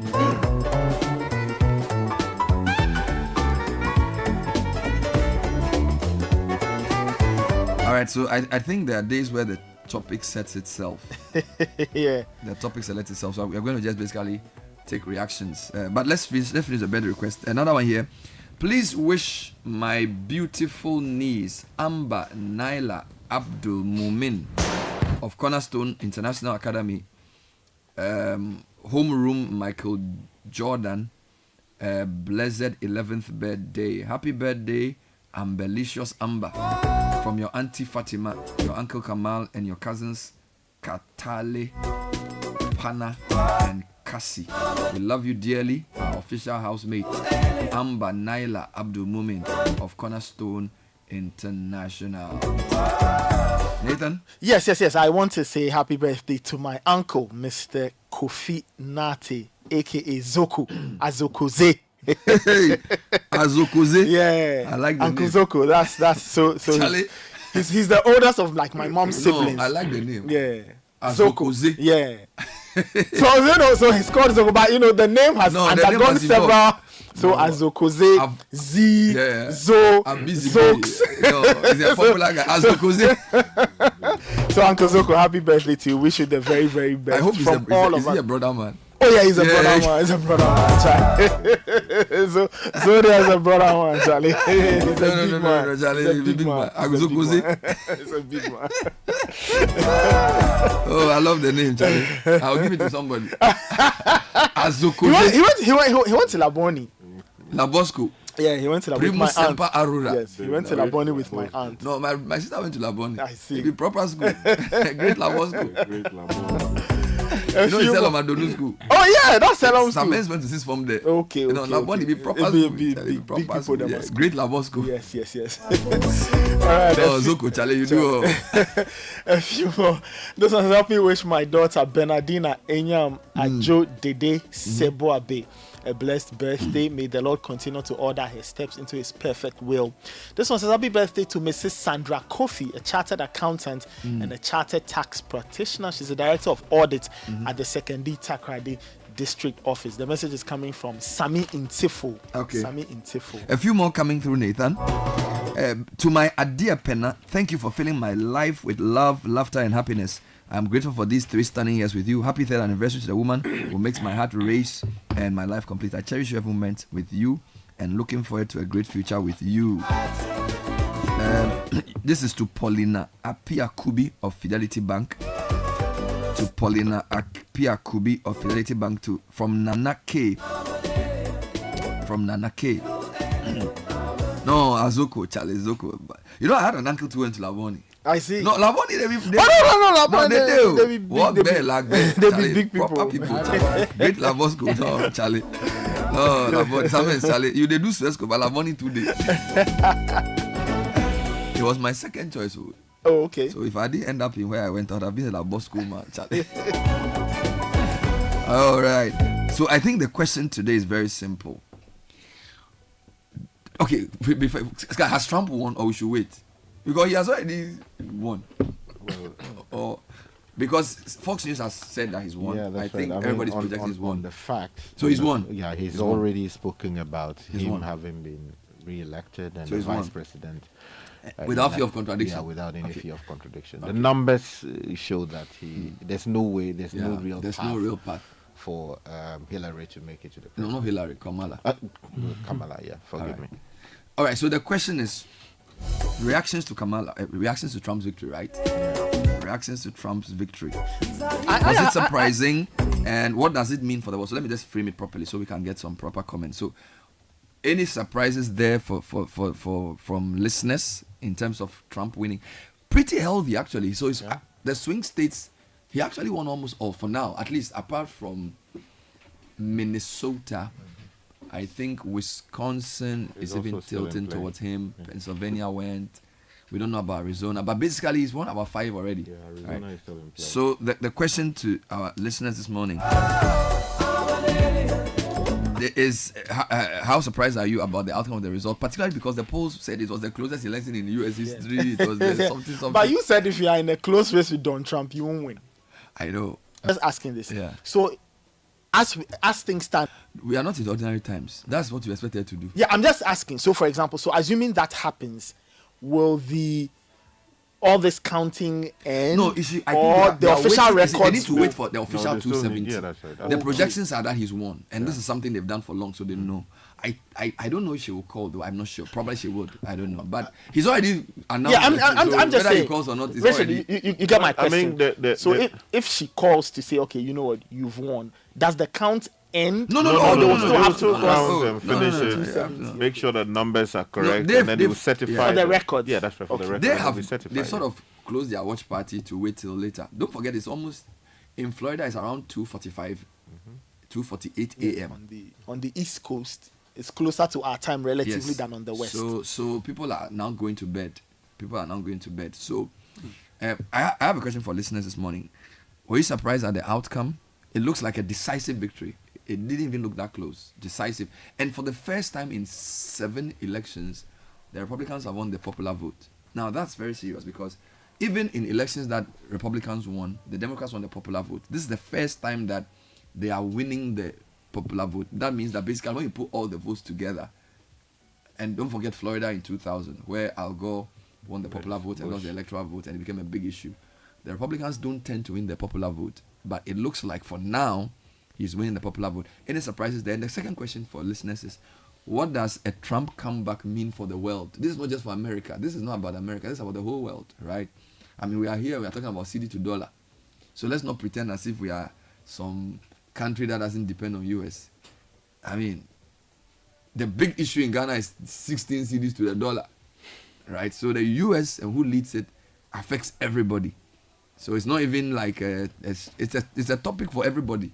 Everybody in Ghana has somebody who lives in the US. Even if you don't have anybody who lives in the US, you have somebody who wants to go there, or somebody who has come back, or somebody who's going to go. So US is big for all of us. So the question to you is, what does a Trump victory mean to you and to the world? All right. Is it economics? Is it social? Is it symbolic? Let's hear from you. Send us those voice notes. We're happy to hear a lot this morning. We want listeners to talk to us. Any surprise that Trump has won? And what does a Trump victory mean for you and the world? 054-998-6996, our WhatsApp number. Yesterday, when I asked you to tell me who was going to be Russian. I don't want to say. But I told you that I didn't want to influence my But I told you that. But you know, you and I know where I stand on this matter. I'm even surprised. In fact, it was, somebody called and said, in fact, the reason I made the point I made about the polls is that, and in fact, this election, generally, people don't say they support Trump, but this election, people actually said they did. I've had friends in the US, Ghanaians, who say they will vote Trump. So, the reason I knew, or I won't say I knew, the reason if I'm pushed, I said I was going to win was that usually when Trump and you are 50-50, he's ahead of you. Now, what makes it even worse is that now people who didn't used to say they will vote for him say they will vote for him openly. I have made some friends who say, oh, this time Trump is going, So it was clear that undercurrents showed that he was going to do very well. But the polls kept telling us it was very, very close, very, very close, very, very close. In fact, they said it was the closest election in history. The outcome doesn't seem to suggest that was correct. So does it mean that when you are polling Trump, or when you are polling generally, polling is flawed, or that when you are polling Trump, you should add extra 3%? So I listened to some of the pollsters who were interviewed on a number of the networks, and they were saying that, it's become sort of fashionable to say you support Hillary, Harris. And if you are deemed to be a departure in many areas, then people tend to say all kinds of things about you. So there was a young lady who did not disclose who she had voted for because she thought that she didn't want to be on social media. Should be stigmatized? Yeah, and all of that. But clearly, from what she was saying, you could glean that this person most likely voted for Trump. And then the posters were saying that, look, in those cases, because of the suppression of the people's own views as to who they were voting for, then they now had to take artificial steps to actually make up some of the numbers. Because these are not people who will come out in many respects to tell you that, oh, we are voting for Donald Trump because of the possible backlash they may get. And they did everything possible to make up the numbers. But I think, look, the two issues are clear. The people of the U.S. think that the matter of the economy means a lot to them. They say they cannot afford fuel, grocery prices are high, inflation is killing them, they can't keep their families together because of the high cost of things. So the government, in their view, failed to deal with that. They couldn't buy the promise of Harris that she would come and fix it. Then also the question of immigration. So it was economy, immigration. Immigration, of course. You find in that the issue of democracy, because people were afraid of what was likely to happen to the U.S. democracy as we know it, because of the kind of the very acidic nature of the campaigning period that we saw, things that were thrown at each other from both camps, and how it threatened the very foundations of today's, model, gold standard for democracy as we know it. One was very, very apprehensive as to what would be the likely outcome, because you hear from both sides that, hey, if they cheat in the elections, this would most likely happen. And we saw what happened January 6th, 4 years ago. So it's good that it's coming to this point. Of course, we do know that the Harris team hasn't yet conceded defeat. They say they will wait until the last ballot is counted. They want to be clear in their minds that this is a defeat, and then they will chart a new way forward. But whatever it is, if there are disagreements, as I said yesterday, these matters should be resolved the way they have to be resolved. We will come back to the U.S. election. I'm really keen to hear what listeners. And by the way, yesterday when we asked people to send us comments, I think about 90% of our listeners said they wanted Trump to win. Yeah, so the sentiment in Ghana generally favors Trump. The sentiment in Ghana. And I also think it's evolved, because 8 years ago, a lot of Trump supporters were not even happy to say they were Trump. And now, Trump has, and even the way he goes about, like his team, I think a lot more experts have come in. I think there will be a bit more control around him. That's the sense I get from even his campaign spokespeople. So it looks like in 2016 he was an outlier. He was an outsider who was seen with suspicion. I think the Republican establishment has accepted that he's the leader of the Republican Party, and therefore they've brought all their best people in. So I even think that his picks will not be as random as, because, for example, they picked Rex Tillerson, he was managing ExxonMobil, made him foreign secretary. He didn't really have, but they are now. If you look at the analysis they've done, there's a lot of experienced people brain power who have been brought in. So it's going to be a very different, although same. So same in the way he talks in terms of like even today he says the greatest victory of all time. America is the greatest country of like everything is like superlatives. But you can tell that there's a more quality team around the man, which is probably what led to this decisive victory. So I listened to some of his campaign people, the way they were thinking about like even the audacity to target black men. You know, and then the emerging young men. I went on. They went to a particular state, and they were North Carolina looking at young black men, and they did telling them you are under siege. This is the man for you. I mean that's serious targeting. Yeah, so it tells you that this time is not just a random Trump one-man machine. There's a more coordinated team around him. You see, if you listen to a lot of the things that were said, and in fact, if you listen to some of the things that, Obama said, for instance, as if to lecture the black people as to where they should put their vote. Meanwhile, the people were talking about practical matters. That, look, we have been throwing our vote behind you all these years, but we are not seeing any real transformation in our lives. The economy is whipping us. We can't keep our homes together. Yet you say that every 4 years you come to us and say, let's vote, Democrat. No, something has got to give. So if you cannot speak our language and take steps that will improve our lot, why should we be following you? So you watch many of the interviews, you realize that these are more practical matters. It's not so much, he's a convicted felon, he's done this to this person or that person, or he talks anyhow, blah, blah. No, the people are saying that, look, if you listen to the two people clearly, the two contestants clearly, which of them is articulating a policy that resonates with you, that can practically deal with the immediate concerns that you have as a family, as an individual, the issue of jobs, the issue of how much money you are taking home, the issue of what you can afford, what you cannot afford, the issue of whether illegals are coming in and wiping away your jobs or wiping away your earnings. So these things clearly show that people decided to make a very pragmatic decision. Yes, you can say all the things you want to say about the man. He's flawed, we admit. But what is he saying? We identify with what he's saying. And to be able to strategize around these emerging young men, and then also to make it a point to whittle down on the influence of Latino votes, as people had expected.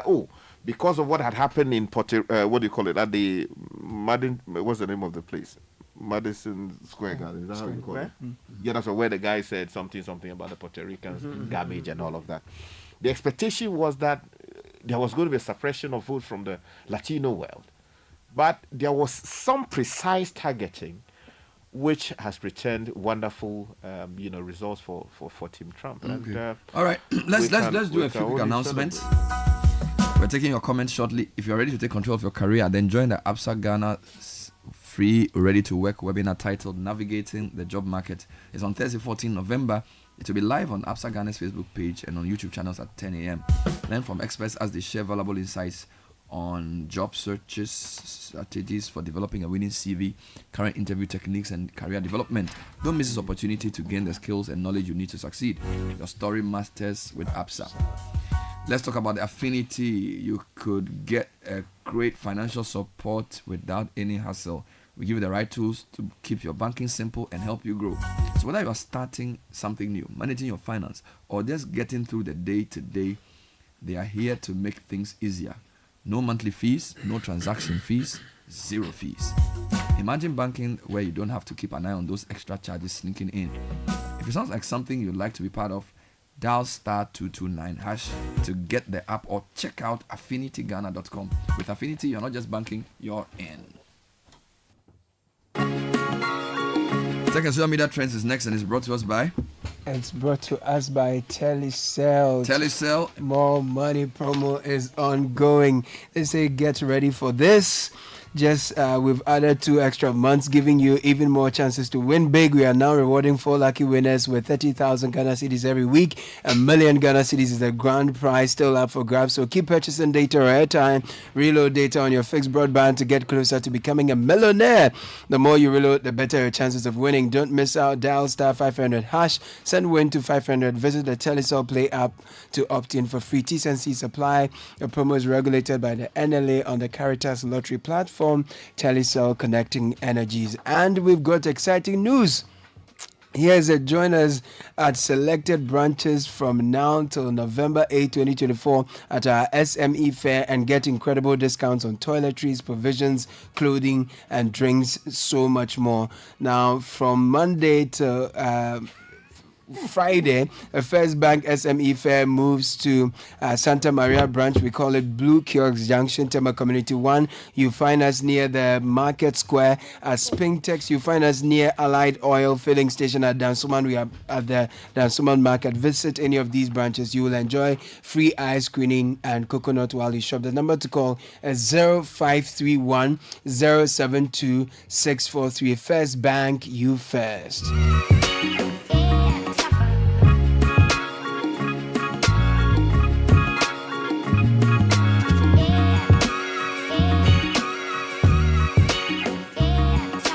All right, let's get into the trends, and you can imagine what is dominating the trends this morning. U.S. election, Donald Trump. So, so Trump is trending. United States of America is trending. Kamala is trending. Hashtag USA election 2024 is trending.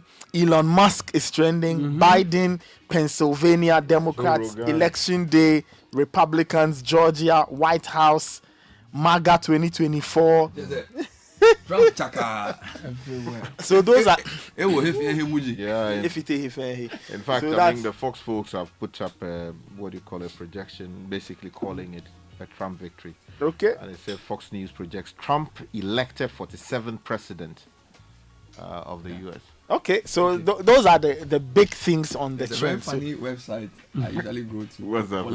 Politico. Okay. Trump declares victory as he barrels towards the White House. you can tell the disdain. Like, Trump declares victory as he barrels. He declares victory. So that's that. The U.S. elections, I mean, the voting has been done. The counting is on. It's almost done. Donald Trump has declared victory. What I have was 267 for Trump, 224 for Harris, but Charlie is over. So all of that happening on the political side of things. Last night, there was some Champions League football, so that's equally trending. The slot machine is working. Yeah, the slot machine is on. Is still working. So AC Milan is trending after they beat Real Madrid by 3-1 at the Bernabeu. That's a very interesting result. 2 clubs that I call part of European football royalty. Nathan, is it the format they are running now, or it is just that Real Madrid after the boycott? They are just in a bad place psychologically. They'll be fine. They'll be okay. And then other things. So sporting is also trending. They should be okay later. We are meeting them in 3 weeks. So maybe by that time they'll be fine. You want to deal with them in their confusion. So sporting is trending. Ruben Amorim is also trending there after he beat Manchester City, or his sporting side. Man U fans are in overdrive. I don't even know. Because the Amorim guy, Charlie, I don't know. The way Sporting Lisbon disciplined Man City. But Pep said it's different playing Amorim and different playing Man U. So that's also trending. Gyökeres is trending. He's the forward for Sporting Club, and they won that game. Leverkusen trending after they lost 4-1 to Liverpool. No, 4-0. Why 4-1? 4-0. The slot machine is on and it's cranking into gear. Anyway, so that's that. Let's do some tech news quickly. And this is a very interesting thing I found earlier this morning. Okay, now one of the biggest gifts that is beginning to become very popular among people is large size televisions. Why? Now, televisions that measure 97 inches and more, called the XXL TVs, are becoming a huge hit. Here's why. Because of COVID, the prices of those TVs fell. Okay. So now people started buying a lot more of those ones. Now people are buying even more because people seem to like the giant screens. Watching football on the TV. It's nice. Okay, now because of improving technology and cheaper prices of components and manufacturing, prices of 98-inch TVs have fallen 53% compared to a year ago. Somebody should bring me one. Now, sales have soared. Check this out. Sales have gone up 877% in the last year alone, and people are buying and buying and buying. Now, if you go to Best Buy, for example, they are America's biggest electronics outlet. They are even offering free delivery plus installation with the purchase, and so the XXL TVs are still growing. The sales are growing, and people expect that during these holidays it will be one of the biggest gifts, literally, that people will be handing out. Okay, thank you very much, Nathan.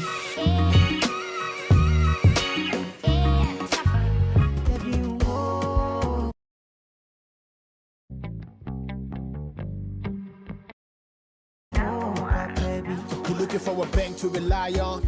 Let me give you a shoulder to lie on. We do we seek out to bank be no lie. Only one place where I get my eye on. Make I introduce you all to First Bank, the best services in the world, first rank. Customer service, everything is well planned. I make music, I travel, I sell land. They be my reserve tank. Cause every time I know my money's safe. Universal banking ain't in me here the date. I'm a busy person, me no many time to wait. Now I got to Spain even when I'm in the States. My me blue shirt. Me tell me office a chilly, but who cares? Cause I bank with the best. I'm lucky, I'm too blessed. When it comes to First Bank, it's too west. Everything is you first. Nobody feed you, I'm like us. First Bank we treat you first. Treat you first. Somebody seek yeah. Think about you first. Think about you first. You first. First Bank. Kind of way, tell you so the more money promo now. Everybody likes money, but what do we like more than money? More money! Join the Telecel More Money promo and win money, more money, and even more money. Simply opt in for free and reload your mobile and broadband and be the lucky winner of the 1 million Ghana cedis grand prize. Also win cash prizes of up to 3 million Ghana cedis in the daily and weekly draws. Opt in for free by dialing *500# or send WIN to 500, or you can opt in on the Telecel Play app. The more you reload, the higher chances of winning in the Telecel More Money promo. Keep loading, win, and be a millionaire. Telecel. Connecting energies. Terms and conditions apply. This promo is regulated by the NLA on the Caritas Lottery platform. Join the conversation on the Citi Breakfast Show on Facebook at facebook.com/Citi97.3, Twitter at twitter.com/Citi973, and Instagram at instagram.com/Citi973 with the hashtag CitiCBS.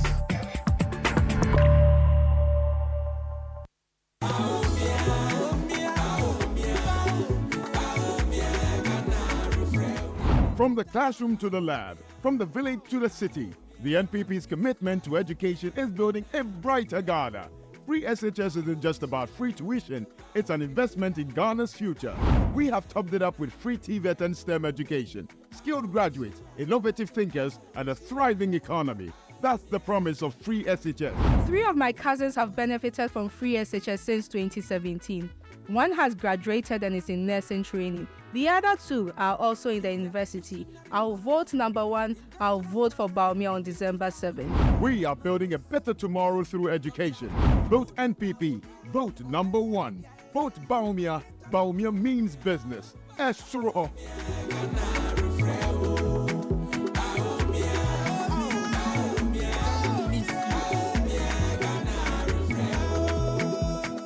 Beyond every boardroom is a story waiting to be written. A story of a business and its potential, of a community that thrives, a hospital that serves, and energy that powers millions of dreams. It's a story that only gets better with a partner that has the expertise and solutions to make it a reality. At ABSA Corporate and Investment Banking, we are invested in your story, and we invite you to write it with us because your story matters. ABSA.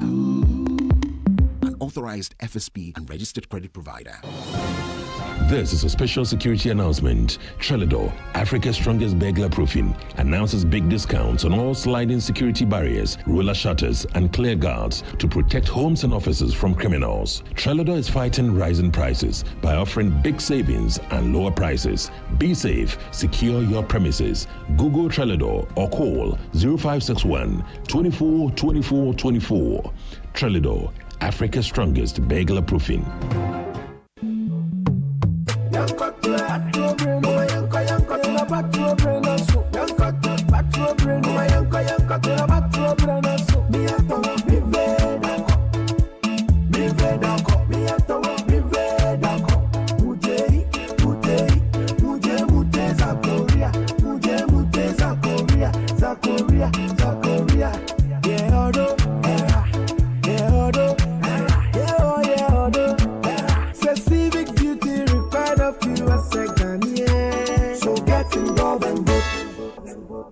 A message from the National Commission for Civic Education, NCCE.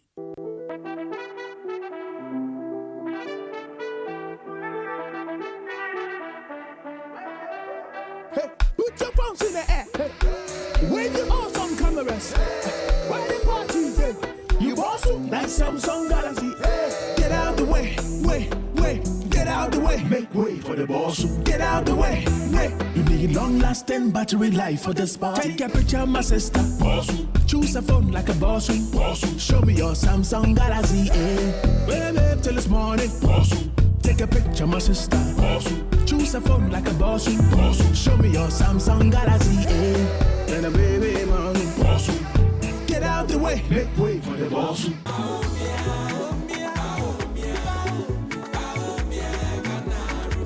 Efia, I've been thinking. Have you noticed the changes in our community? Kojo, things are really different now. The MPP has really made a difference. Exactly. Free SHS, healthcare, new factories. It's like a whole new Ghana.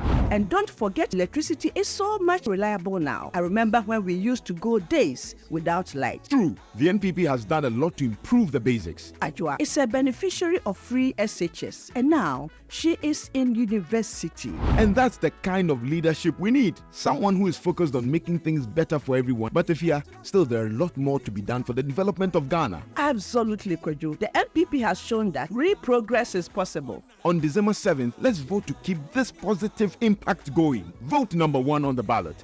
Vote NPP for a better and prosperous Ghana.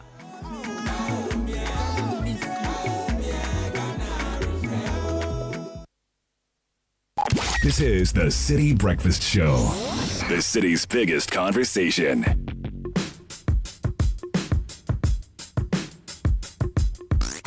Unleashing the power of relevant radio.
To the melting pot. Jay-Z. Selling Africa been by the home of the hip hop. Yellow cap gypsy. Nathan is on the floor. Holla back for foreigners, it ain't fair. They act like they forgot how to act. 8 million stories out there in the naked city. It's a pity half of y'all won't make it. Me, I got a plug special and I got it made. If this is paying LeBron, I'm paying Dwayne Wade. 3 dice CeeLo. I like his style. It's very easy, but yeah, Jay is dope. Very good. I like it. I'm from the Empire State. That's 8. And the music behind is also really nice. Oh yes. Alicia Keys. Yeah. They sampled the Frank Sinatra song and some other song. Wonderful. So, it's an ode to New York. I tell you, Charlie. If you live in America before, New York is not. How do I put? It doesn't have good PR. It's like New Yorkers are seen as. Yeah, don't Trump. Like, Trump is a New Yorker. Generally, right? New Yorkers are seen as 2 ways. Maybe they're yuppie, Wall Street types, and then also a bit brash. Yeah. So, like if you're in a queue in New York, people just run over you. People are very fast. People don't have time. People don't have time for the niceties. So New York is. So this is actually in defense of New York. in defense of New York. One of the things on my bucket list is to visit New York you have to. one day. New York is, New York. For those of us who love rap music, New York is a very special place. Because New York is the home of hip hop. If you go to New York, go to Broadway, and go and watch some of their performances. It's really it's an unbelievable experience. And for a city which is considered a concrete jungle, it's a lot of grass. I mean, if you go to Central Park, it is just incredible. So there's a lot of things you can learn from New York. Anyway, we'll be hearing from Donald Trump shortly, and he addressed his supporters like 30 minutes ago. Before that, though, this November and December, Zenith Bank and Visa are rewarding Zenith SME business card holders with exclusive giveaways. Be one of the first 40 customers to sign up for a Zenith SME business card and receive Total Energy fuel vouchers to fuel your car. Be one of the 100 Zenith SME card holders who will receive shopping vouchers from Amazon when you spend a minimum of 10,000 cedis on internal transactions in November and December 2024. The Zenith SME business card is the card that keeps giving and the ultimate payment solution for SMEs. Sign up for the Zenith SME business card today at any Zenith Bank branch nationwide. For more information, call 0302680884. Zenith Bank, in your best interest. And to all the female entrepreneurs, agribusiness owners, and young entrepreneurs out there, we see you and we understand your challenges. Your story matters, and we are here to support you every step of the way. In partnership with MasterCard Foundation, ABSA is offering SME loans at an unbelievable 10% interest rate per annum. Imagine having access to up to 1 million Ghana cedis completely collateral free. We have already disbursed over 600 million, supporting over 1,600 businesses within the past year. We're particularly proud that 67.3% of our beneficiaries are women-owned enterprises. So if you're ready to write the next chapter of your success story, visit our SME project office nearest ABSA branch close to you, or absa.com.gh. Your story matters, ABSA. And if you need to service your car, call Auto Parts Wholesale. They have factory service products like engine oils, coolants, transmission oils, batteries, brake pads, etc. to keep your car on the road for many years to come. If you can locate us at Shalibotre School Junction, Spinkters Road, North Kaneshi, Hacho, we'll take care of you. For inquiries, call us 020-484-2247 or 057-1100-233. Okay.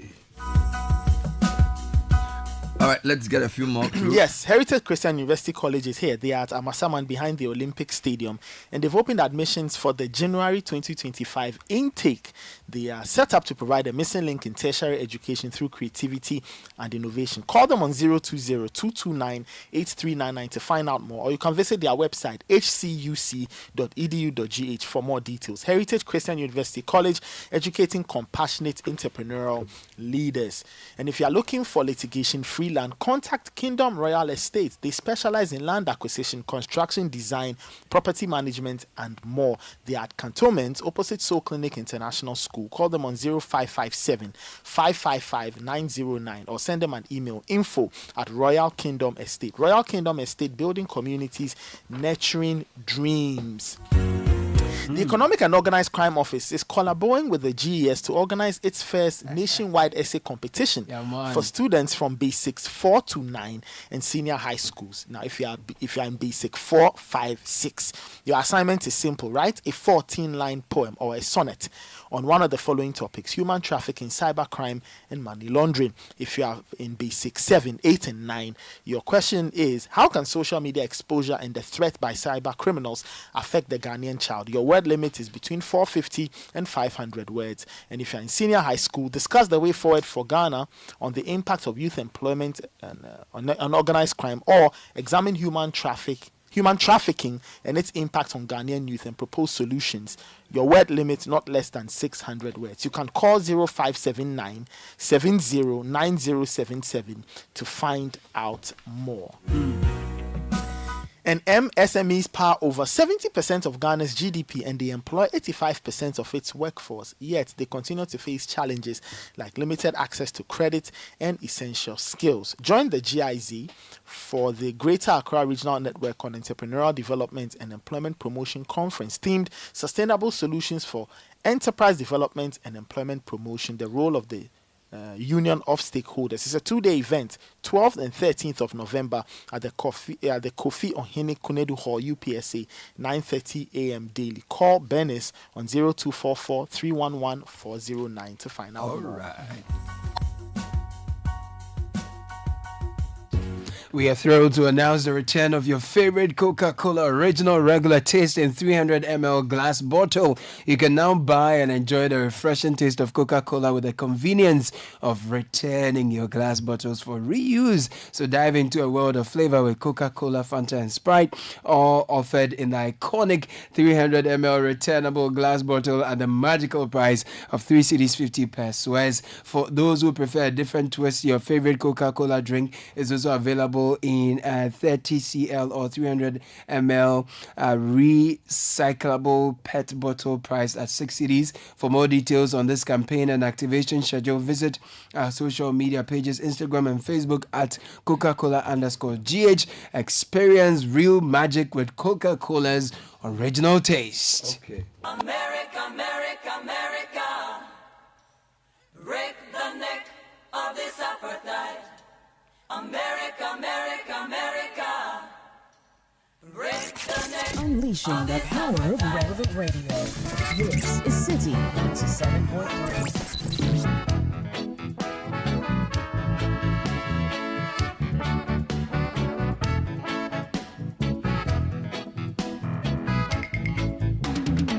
This apartheid system is Nazism, Nazism, Nazism.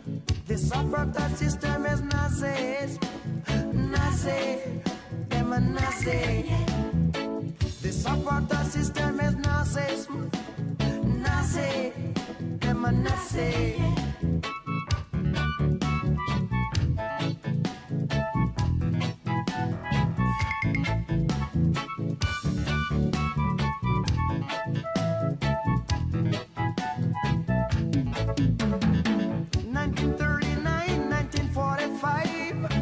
Nazi war in Europe.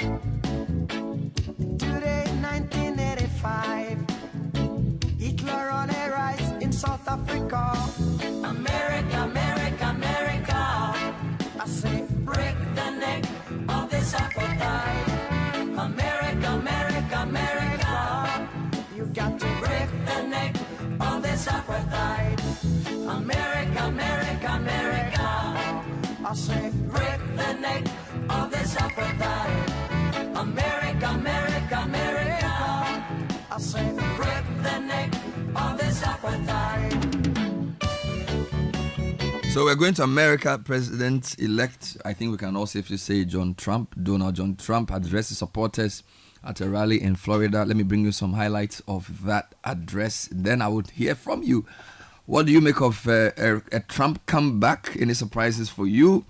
And what does a Trump presidency mean for the world? Yes, let's hear the man speak about 40 minutes ago. Thank you all very much. This is great. These are our friends. We have thousands of friends in this incredible movement. This was a movement like nobody's ever seen before. And frankly, this was, I believe, the greatest political movement of all time. There's never been anything like this in this country and maybe beyond.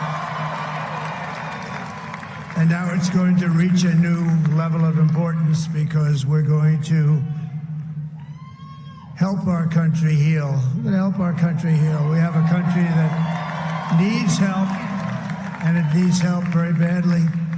We're going to fix our borders. We're going to fix everything about our country. And we made history for a reason tonight, and the reason is going to be just that. We overcame obstacles that nobody thought possible, and it is now clear that we've achieved the most incredible political thing. Look what happened. Is this crazy?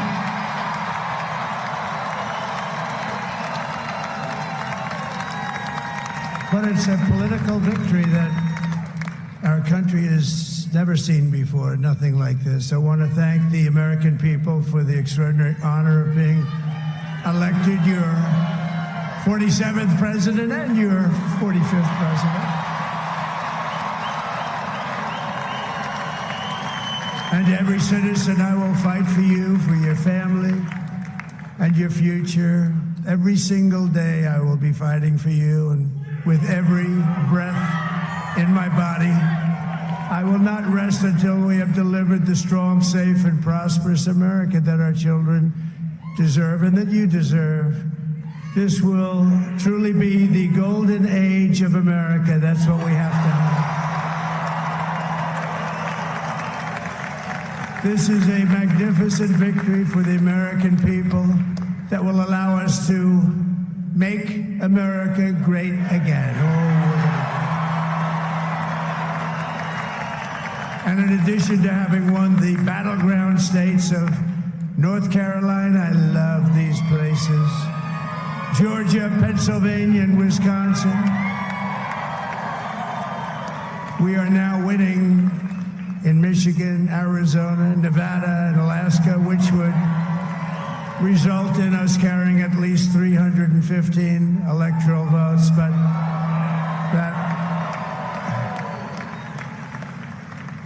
but it's much easier doing what the networks did or whoever called it, because there was no other path. There was no other path to victory. We also have won the popular vote. That was great. Very proud of that.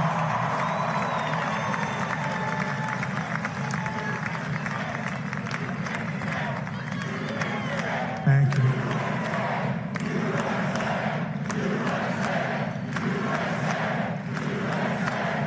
Thank you very much. Thank you. Winning the popular vote was very nice, I will tell you. It's a great feeling of love. We have a great feeling of love in this very large room with unbelievable people standing by my side. These people have been incredible. They've made the journey with me, and we're going to make you very happy. We're going to make you very proud of your vote. I hope that you're going to be looking back someday and say that was one of the truly important moments of my life when I voted for this group of people beyond the president, this group of great people.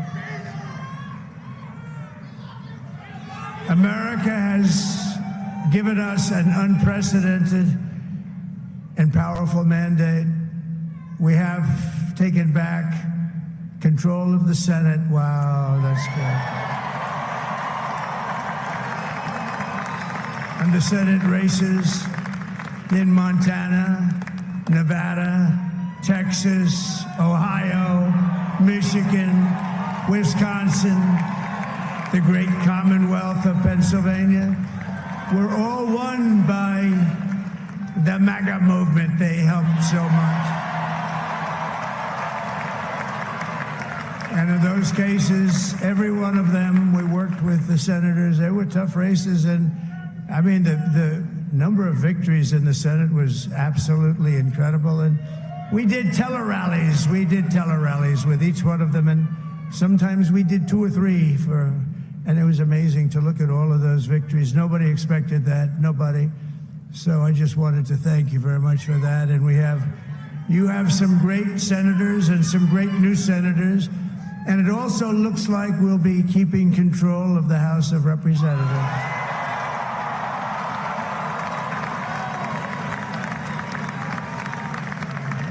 And I want to thank Mike Johnson. I think he's doing a terrific job. Terrific job. I want to also thank my beautiful wife, Melania, First Lady.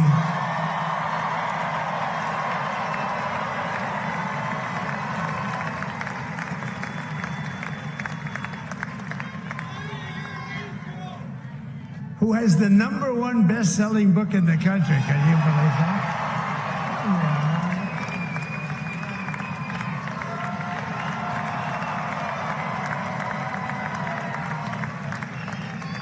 Oh, no, she's done a great job, works very hard to help people. So I just want to thank her. But I want to thank my whole family, my amazing children, and they are amazing children. Now, we all think our children are amazing. Everybody here thinks their children are amazing, but that's a good thing when you think they are. But Don, Eric, Ivanka, Tiffany, Barron, Laura, Jared, Kimberly, Michael, thank you all. What a help. What a great.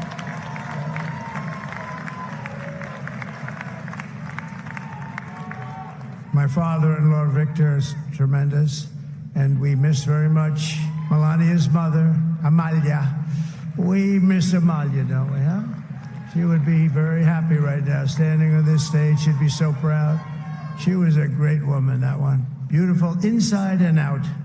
She was a great woman. I want to be the first to congratulate our great, now I can say, Vice President-elect of the United States, J.D. Vance.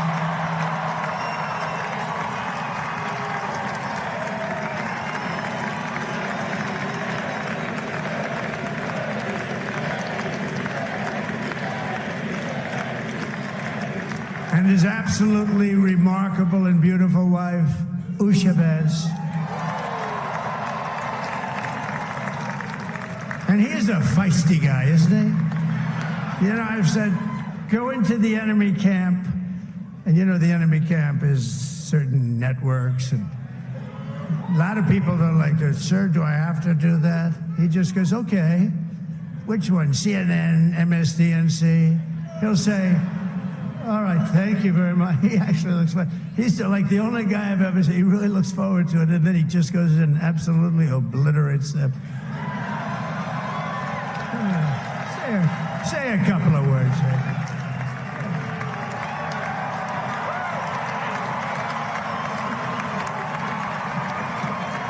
Wow.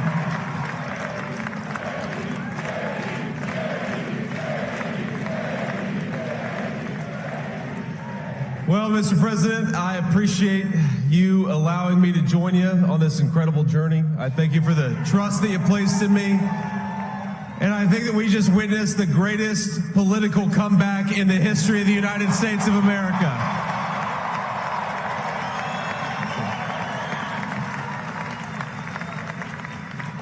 And under President Trump's leadership, we're never going to stop fighting for you, for your dreams, for the future of your children. And after the greatest political comeback in American history, we're going to lead the greatest economic comeback in American history under Donald Trump's leadership.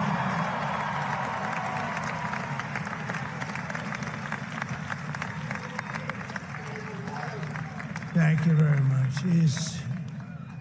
He's turned out to be a good choice. I took a little heat at the beginning, but he was, I knew the brain was a good one, about as good as it gets. And we love the family, and we're going to have a great 4 years, and we're going to turn the country around, make it something very special. It lost that little thing called special. We have to make it so. We're going to make this so great. It's the greatest country, and potentially the greatest country in the world by far. And right now, we're going to just work very hard to get all of that back. We're going to make it the best it's ever been. We can do that. If we had to wait longer, I don't know. It was going bad, and it was going bad fast. We're going to have to seal up those borders, and we're going to have to let people come into our country. We want people to come back in, but we have to let them come back in, but they have to come in legally. They have to come in legally.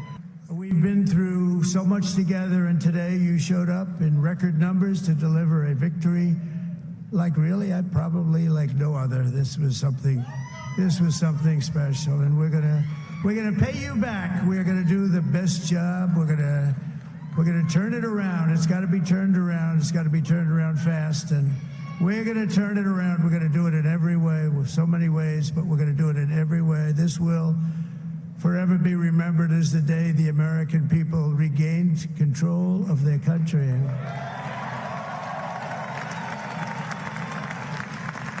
So I just want to say that on behalf of this great group of people, these are hard-working people. These are fantastic people, and we can add a few names like Robert F. Kennedy Jr. And he's going to help make America healthy again.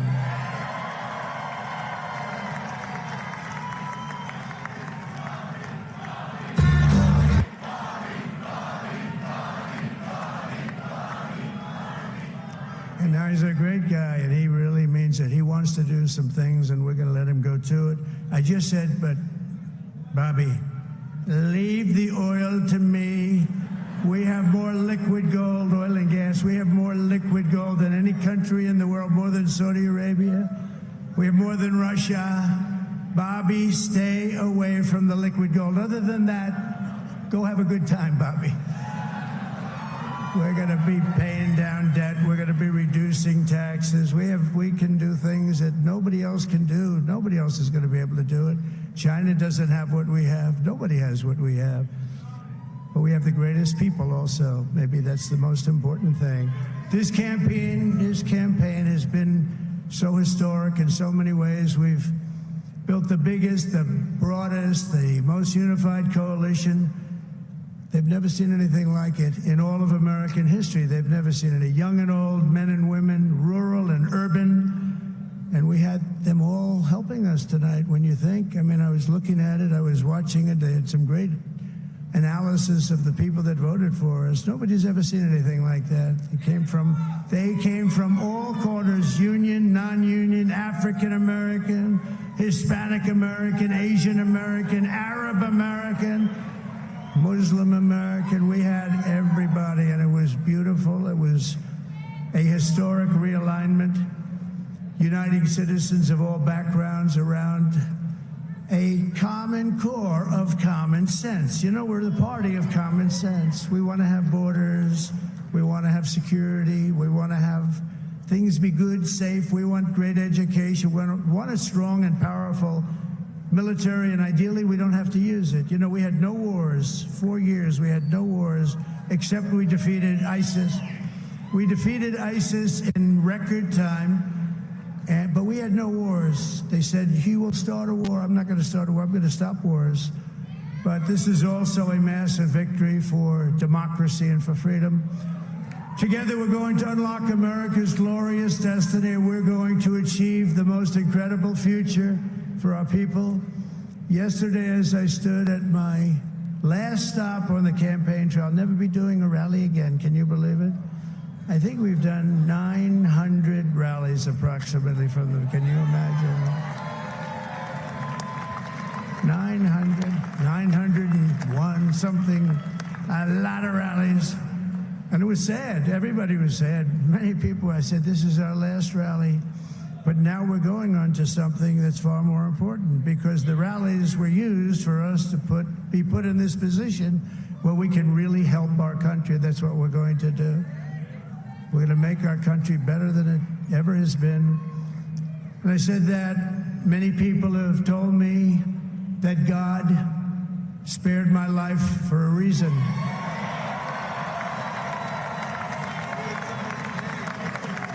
And that reason was to save our country and to restore America to greatness. And now we are going to fulfill that mission together. We're going to fulfill that mission. The task before us will not be easy, but I will bring every ounce of energy, spirit, and fight that I have in my soul to the job that you've entrusted to me. This is a great job. There's no job like this. This is the most important job in the world. Just as I did in my first term, we had a great first term, a great first term. I will govern by a simple motto: promises made, promises kept. We're going to keep our promises. Nothing will stop me from keeping my word to you, the people. We will make America safe, strong, prosperous, powerful, and free again. And I'm asking every citizen all across our land to join me in this noble and righteous endeavor. That's what it is. It's time to put the divisions of the past 4 years behind us. It's time to unite. And we're going to try. We have to try. And it's going to happen. Success will bring us together. I've seen that. I saw that in the first term when we became more and more successful. People started coming together. Success is going to bring us together, and we are going to start by all putting America first. We have to put our country first for at least a period of time. We have to fix it. Because together we can truly make America great again for all Americans. So I want to just tell you what a great honor this is. I want to thank you. I will not let you down. America's future will be bigger, better, bolder, richer, safer, and stronger than it has ever been before. God bless you, and God bless America. Thank you very much. This is the Citi Breakfast Show, the city's biggest conversation.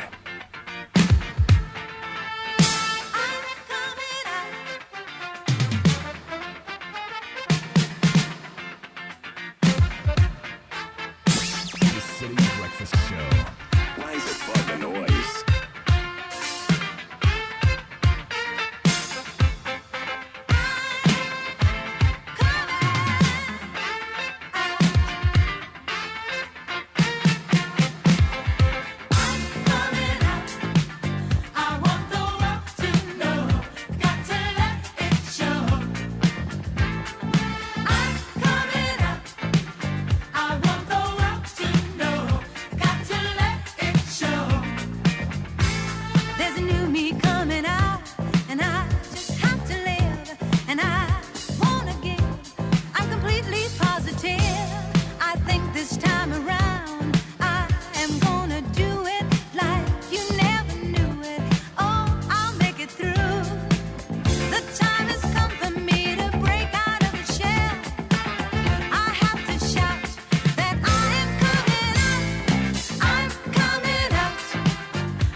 Donald John Trump speaking to supporters.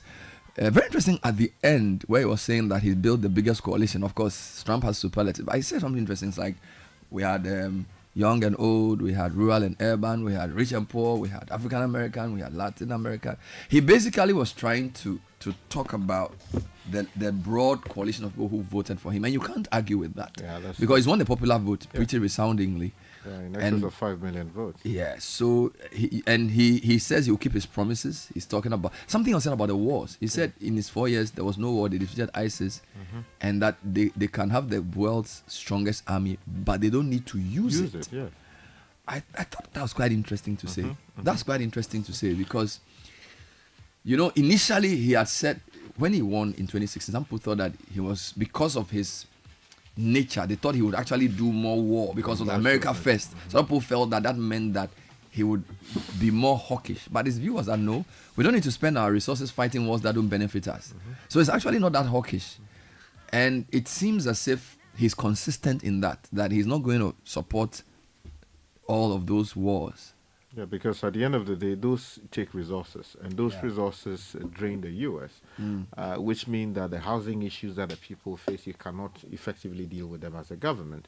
The economic issues that they face, you cannot effectively deal with those matters as a government if you are committing all the resources to fighting wars that you have no business getting involved in. Of course, I mean, the military-industrial complex would make quite a lot of money because once the weapons are being produced, some people will line their pockets.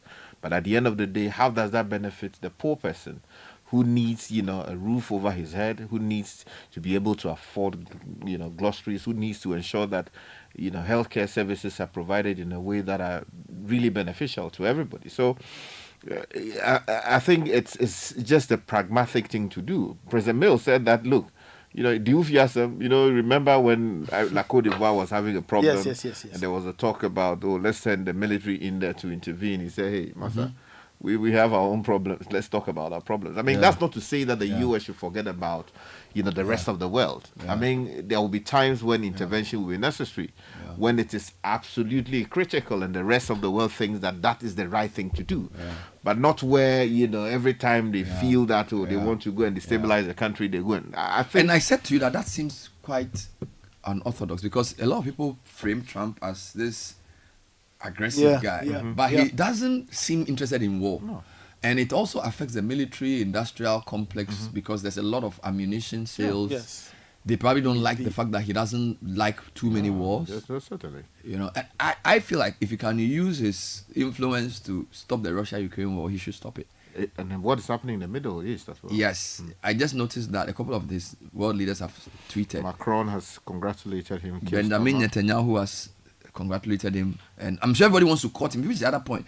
So you see, Biden was an experienced politician, but things don't center around him as much. I think there's something about Trump that his personality is very strong. So it's not about America alone, it's about Trump too. So Biden is US president, but he doesn't put himself in your face like that. Of course, if Biden is visiting you, US is visiting you, but Trump, so you notice every world leader is trying to judge himself. Like, how do I appear when I meet him? Because Trump likes to dominate the space. And I think Americans like that. They like to see their president be the biggest man in the room, be the strongest guy around. And I'm sure a lot of people in Europe are concerned. You see, why it is very important for Keir Starmer is that you notice that, because what happened was that Trump had complained that Labour folks had entered the US and they were interfering with the elections there by supporting Harris. That's right. He complained publicly about it. The GOP issued a statement. They were not happy. The response from the government of the UK was not exactly what you would have expected. So I think that he's taking the early lead, so that he will judge that himself. Nothing can be repaired quickly. Because it's important. That cooperation is needed in our world. So there are two questions for listeners this morning. How shocked? I won't say shocked. How surprised are you at the outcome? Because a lot of listeners yesterday said they preferred Trump to win, but the polls were predicting a much closer race. He's won. You can check for me, Nathan, whether he's won Pennsylvania, he's won North Carolina, he's won Georgia, 3 of the 7. He's probably going to win Michigan and Wisconsin. Let's talk to Dr. Yao Gebe, who's an international relations expert. What does he make of the outcome, and what does a Trump victory mean for the rest of the world? Doc, thanks for joining us on the Citi Breakfast Show. Good morning. Good morning, Ben. Yes, sir. How are you? It's been a long time. I'm very well, thank you. Hope you are fine too. I'm fine. I just want to congratulate you and the team for the good work you are doing for the country. Thank you, sir. My listeners yesterday, a lot of them said they preferred Trump, so they would be happy he's won generally. But for you, an experienced international relations expert, did you expect this outcome in terms of it appears quite resounding, even though the race was being positioned as a very close race. From what we are seeing so far, it looks like a decisive victory. He's won the popular vote, and he will probably cross the 310 mark. What do you make of the outcome? First of all, thank you for the opportunity to talk to your team and, of course, to your listeners. I am particularly surprised that this has been the outcome of the elections regarding the presidential candidature of Harris and, of course, Donald Trump. I was never expecting this result, but the American people have spoken, and therefore we have to congratulate them and, of course, accept the presidency of Donald Trump back to the White House. There are a whole lot of issues that one must consider. First of all, the issue of continuity. And I think Donald Trump has already more or less addressed those issues already. Making America great again, and of course, putting American first.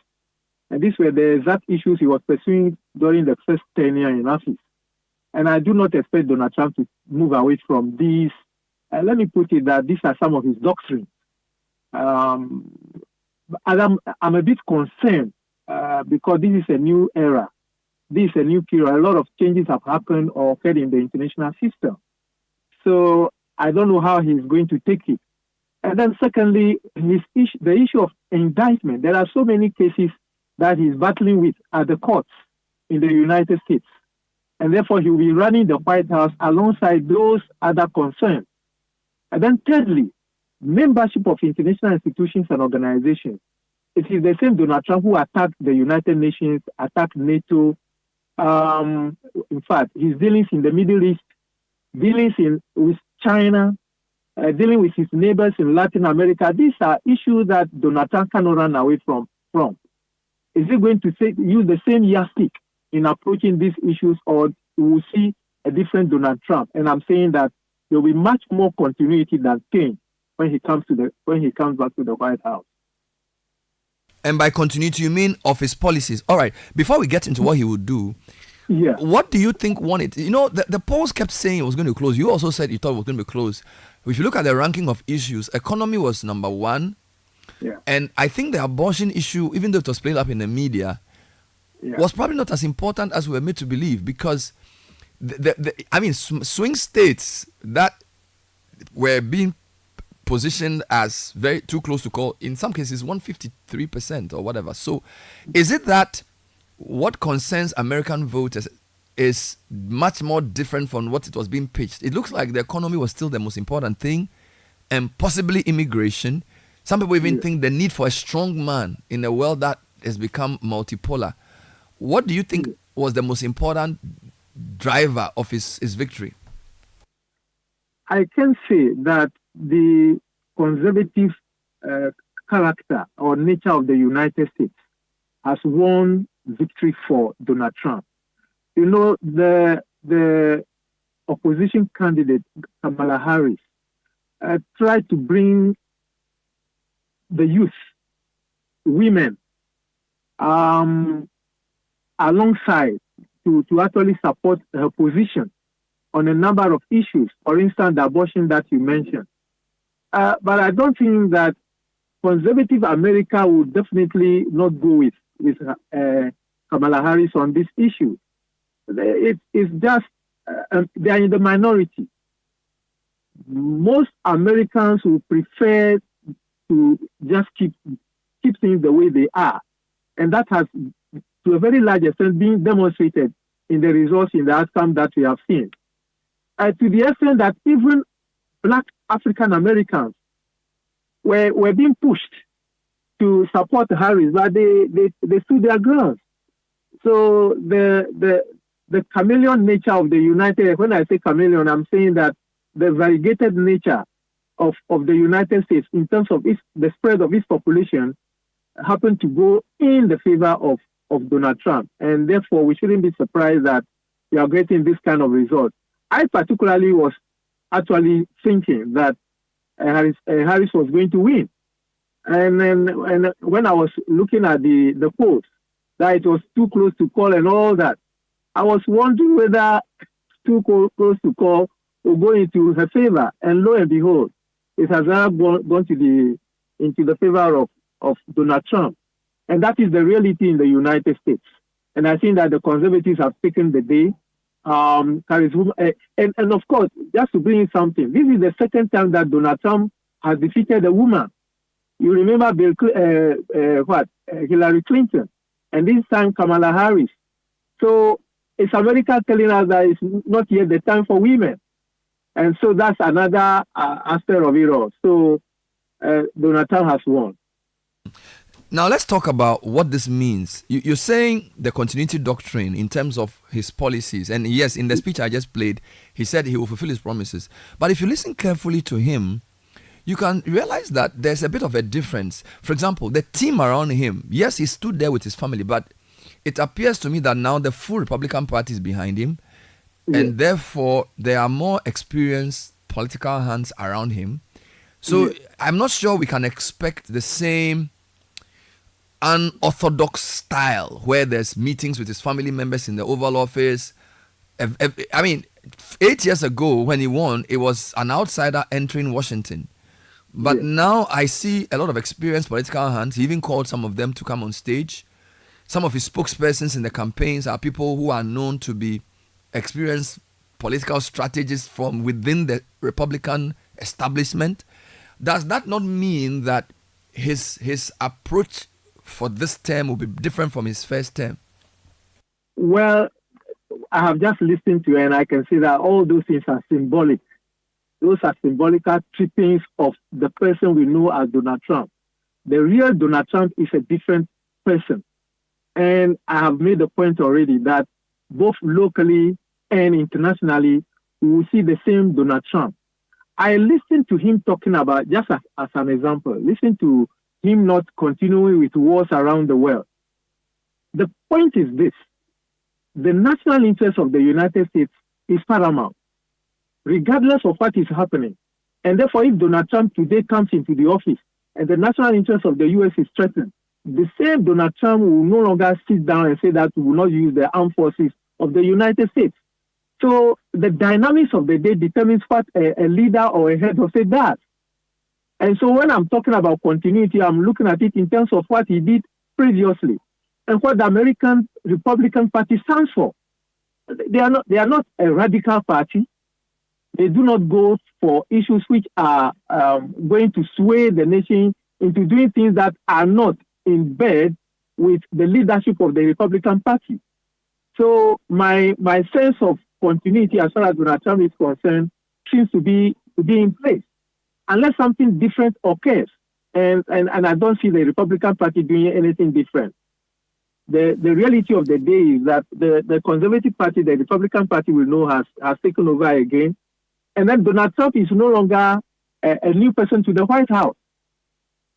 But Doc, let's deal with the Republicans. So, for example, if you look at wars generally, there's a sense in which you can say Republicans' foreign policy is more hawkish, right?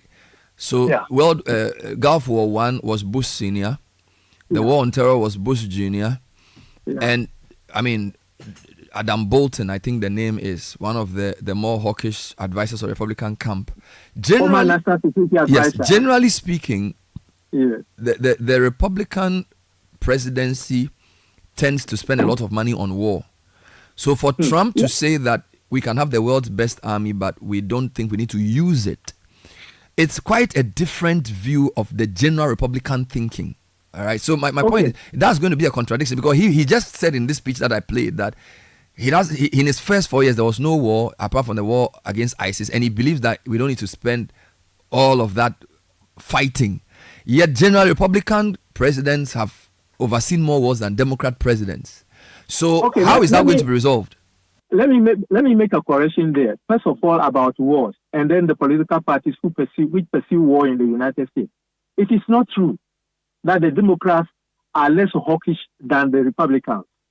The First World War, it was a Democrat leader who was in the White House. Now, I'm talking of Woodrow Wilson. He was a Democrat and he was in the White House. The Second World War, another Democrat was in the White House. This time I'm talking of President Roosevelt, later to be taken over by Harry Truman. They were all Democrats. The very first attack on the Twin Towers in the United States, it was not a Republican who was in the White House. It was a Democrat, and I'm talking of Bill Clinton. So these realities should not in any way confuse us to think that it is the Republicans who are hawkish or more hawkish than the. It depends on the dynamics of the day. And I'm making the point that if it should change, despite the fact that today America is not fighting anymore, if the national interest of the United States is threatened, they will be the very first person to call together the armed forces.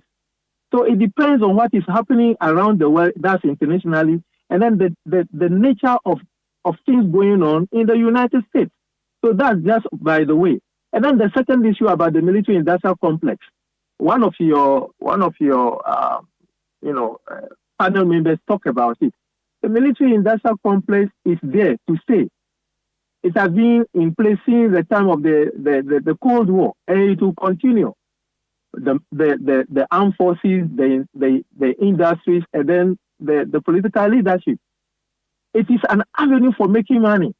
It is also an avenue for pushing U.S. national interests globally. And so that one too, the Republicans will continue to jealously guide the military industrial complex, just as the Democrats will do. So I am of the view, of the strong view, that Donald Trump will continue his earlier policies between 2017 and 2020 in the current dispensation 2024 and going forward.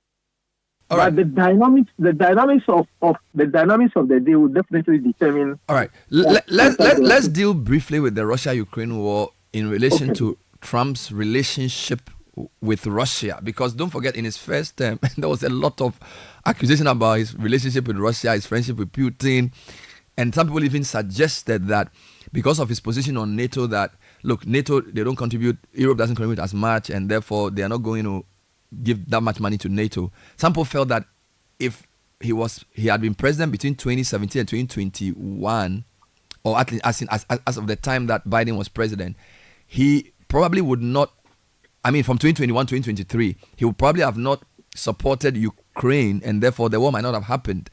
So there's a view that with Trump being president, the equation around Russia, Ukraine, the resilience of Ukraine, the support of NATO, the calculus changes because of his friendship with, or his relationship with Russia. How do you see that playing out? It is a very interesting issue. I can confidently say that Donald Trump will not be the same person in the White House as Joe Biden has demonstrated so far, giving out lump sums of money to Ukraine or its leadership. Donald Trump made it even during the campaign that he will stop the flow of resources to Ukraine. And I believe that he will be doing that. Not because he has he's friendly with Vladimir Putin. I don't see that playing out. It is because he thinks that the United States is wasting her resources on a war that should have been stopped earlier on. Let me make 2 points here. The former Secretary of State of the United States, Henry Kissinger, he just died at the age of 99. And he made the point very clear that all that Russia wanted was territory, a buffer zone between her and Ukraine. Has that been achieved right now? To a large extent. Russia is still holding on to the territory that it seized from Ukraine. And Ukraine is still deceiving itself that it is fighting Russia to win back those territories. I don't foresee that ever happening. This is what Henry Kissinger was talking about earlier on, before he even died. That if this guy is interested in creating a buffer zone, negotiate with Ukraine and give something to Russia, and that war would have stopped all by now. But it is still going on. Look, I always wonder why the US and NATO are pumping all this money, material, technological, what have you, to Ukraine. When is Ukraine going to defeat Russia? Maybe I don't see the reality on the ground. But that is my submission on this. That definitely Donald Trump will cease, pumping resources to Ukraine. And even despite all this money, Zelensky is still complaining that he has not got enough resources to fight Russia. So what are we talking about here? So that's one aspect of it. The second aspect of it is this. NATO itself, I think NATO is misguided to be supporting the United States and giving all this to Ukraine. NATO itself must take a second look at its own, character, structure, and composition. You continue adding new states to NATO, and all you are doing is to, put your mind on winning a war that cannot be won today, cannot be won tomorrow. So definitely Donald Trump will come back home and tell NATO, tell Ukraine that enough. In fact, in international relations, we talk about imperial overstretch. The United States, for all this while, just after the Cold War, make the point that they have misused their resources. They should rather come back home, concentrate on the development of their economy. And I think that is where Donald Trump is coming from. America first. So all the investment that American businesses have done, whether China, Japan, name it, they prefer that all these people come back home. You can recall his fight with China, the sanction that is imposed on China, and then vice versa from China. In the final analysis, the two of them have to judge up as to resolving their differences. So that is a reality. And I don't think that Donald Trump will continue this war with Ukraine. But I'm making the point that Donald Trump is probably going to stop that war, not because of his friendship with Vladimir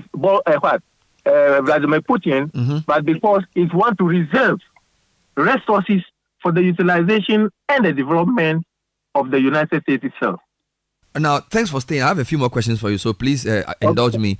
A lot of conservative Ghanaians are happy with a Trump victory because for them, I think the social issues of LGBTQ and the abortion issue, indeed, not just Ghanaians, a lot of Africans, if you just look on social media, they seem to like Trump.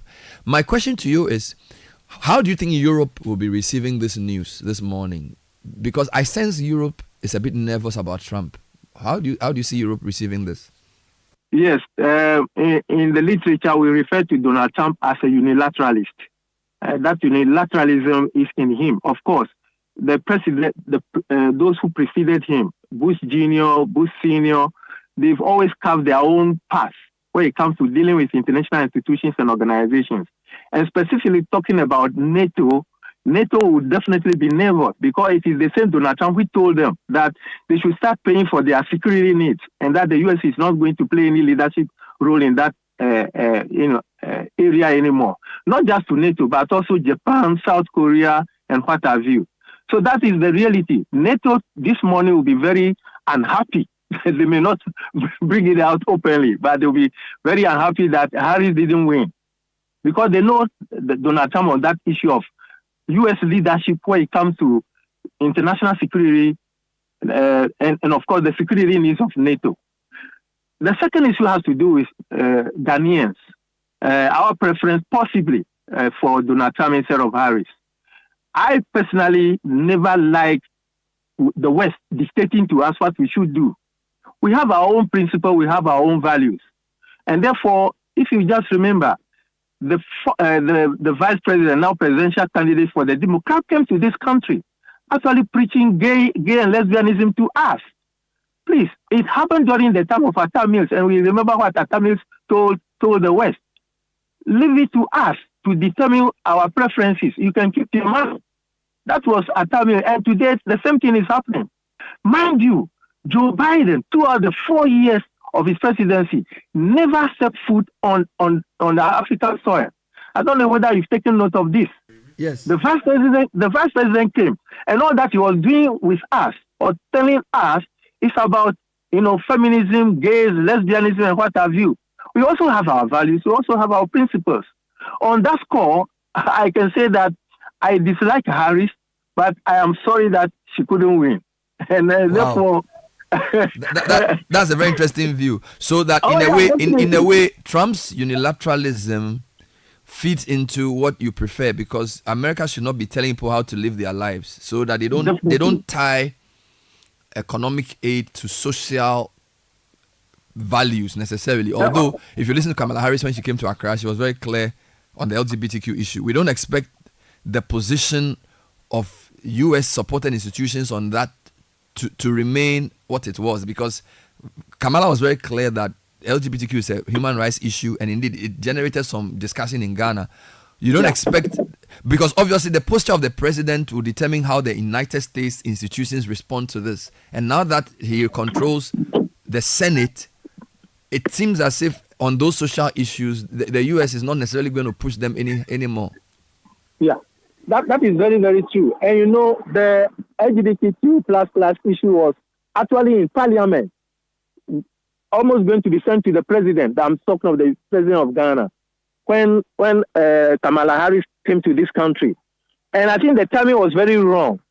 And most Ghanaians never liked Harris for what she came there, more or less preaching to us what we should be doing on social issues. So I will not be surprised that maybe majority of Ghanaians might all along be standing for, Donald Trump. But on other issues, probably feminism, support for women and the abortion rights and what have you, maybe we cannot just say outrightly that Ghanaians are all for Donald Trump. Maybe our women they probably might be supporting Kamala Harris. There is no conclusive evidence there, but probably that might be their preference. Unfortunately, those who belong to that category are maybe disappointed this morning. Let's talk about China briefly. Okay. We know that in his campaign in 2016, he said China, he almost sort of nailed that China was their main economic opponent. Yeah. I think he was the first person to make that so frontal, because in the past it's been Russia, Iran, and all kind of things. He was straight China, and it seems as if the trade war he started has not ended. Now there's a tech war between the two countries. How do you think Beijing will be receiving this news, and what does a Trump presidency mean for the trade war, which obviously will affect all of us, by the way? Will that force countries to make a choice? Because, for example, Huawei devices are essentially not allowed in certain parts of the US. All right, are we going to see a deepening of that rivalry, and what will that mean for free trade in the world and that type of thing?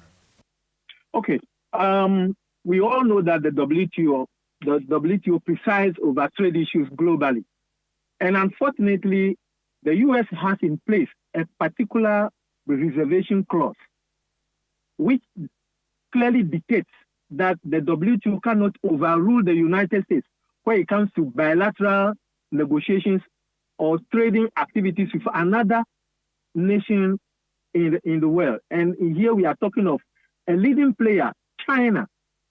And there is no way China is going to kowtow to the United States when it comes to the imposition of sanctions by the United States, vice versa.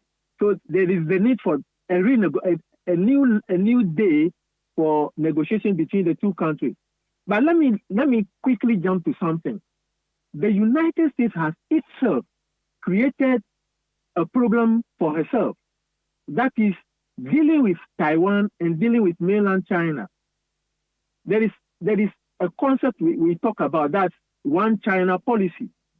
And I think whatever is happening today can be traced to that one China policy, which was presided over by Richard Nixon when he was the president of the U.S., 1972-73, recognizing Chairman Mao as what? Presiding over one China, including Taiwan. Today, just look at the number of American, senators, members of the House, who actually visit Taiwan, reassuring them that in case anything should happen to them, either a threat or security violations by mainland China, they will support Taiwan. And this is derived from the one China policy I'm talking about. The same United States in 1979 signed a treaty, a security treaty with Taiwan, that should mainland China ever threaten you, we are with you. So these are things that the United States continually do, and therefore sometimes it creates problems for herself.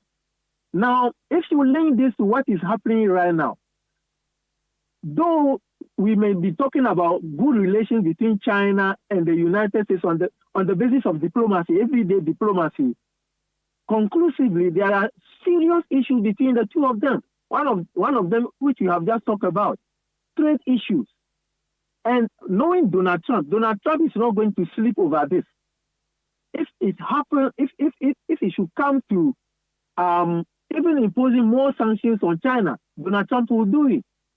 Unless President Xi of China is willing to come to some level of compromise with the United States. So that's where we are on the issue of trade relations, sanctions, raising of tariffs, and what have you between the two of them. But I don't see Donald Trump sleeping on this issue. He will quickly decide to defend the interests of the United States. But I hope that there will be some level of understanding, new rounds of negotiation between the two of them, because at the end of the day, even the American consumer is affected by these increases in tariffs, sanctions, and what have you. And as you were referring earlier to, that you see a lot of Republicans seemingly in the camp of Donald Trump today, I would wish that they will be his best advisors and then guide him as to what to do, the kind of relations that he will establish with China. All right, I have two more questions. The last but one is on the Middle East, and then we'll talk about the House, the Senate, and all of that. So the Middle East is a bit baffling for me, because when he was in his first term, he visited Saudi Arabia, and we know the fault lines in the Middle East are Shia, Sunni.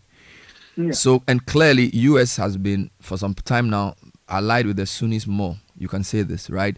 Now, there are some people who think that a Trump victory could spare on Netanyahu as well, because Netanyahu positions himself as a strong man, and he and Iran, he's basically fighting everybody in the Middle East, right? So my confusion now is Trump says he doesn't like war, yet Netanyahu will see a Trump victory more as, well, almost like a rubber stamp for me to continue what I'm doing. I'm not really sure if Netanyahu is going to pull back now that Trump is president. And we also have Iran and Israel having their own sparring battles. How do you think he will approach the Middle East? And between Jerusalem, Tehran, and Riyadh, how are they reacting? How will they be reacting to this victory?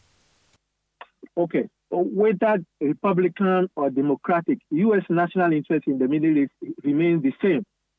And I see Netanyahu playing a more hawkish game than we've ever seen, knowing very well that Donald Trump supports him. This is the same Netanyahu in the past who, praised Donald Trump for moving the capital of Israel from Tel Aviv to Jerusalem. And we all know what happened in the aftermath of that. I see Donald Trump doing the same, playing the role, a fatherly figure for Netanyahu in the Middle East. The only thing I foresee Donald Trump probably doing is to more or less bring Netanyahu along. Please, you have virtually gotten back what you wanted. In fact, even the presidency of Joe Biden is congratulating Netanyahu for the successes that he has took. Their Secretary of State, Blinken, made this point just 2 weeks ago, and I was really bemused. I was confounded that a Netanyahu government, backed by the National Defense Forces, are killing just randomly all over the place, and you are congratulating them for the killings going on. 1,200 Jews were killed. We are talking about over 45,000 Palestinians who have been slaughtered. But that is politics. Okay? In international relations, we'll be talking about constructivism, reconstructing the Middle East to favor one party. While all this is going on, and they continue calling the Palestinian terrorists. My dear brother, how do we refer to Netanyahu and Israel? So they are pacifists, they are security conscious, and all that they are doing. So I would expect that Donald Trump should come in, put some kind of hold on Netanyahu. Please, we think you can put this behind you. Let's have some form of ceasefire. Your interest will always be guaranteed by the United States. After all, Israel is the largest, when we come to the quantum receiver of U.S. aid, $3 billion every year, annually. So they will continue to do that for Israel. Donald Trump will come in to alleviate, the fears of Netanyahu, encourage him to be a bit more reserved, not to continue with the hawkish approach, the killings and the discussions that are going on. I hope that Donald Trump can do that. In terms of U.S. relations with Iran, Iran is always in the bad books of the United States since the Shia revolution in 1979. And I don't think there will ever be any change. Now, Iran, Iraq, Syria, and to some extent, Egypt will continue to support the Palestinian, issue of self-determination.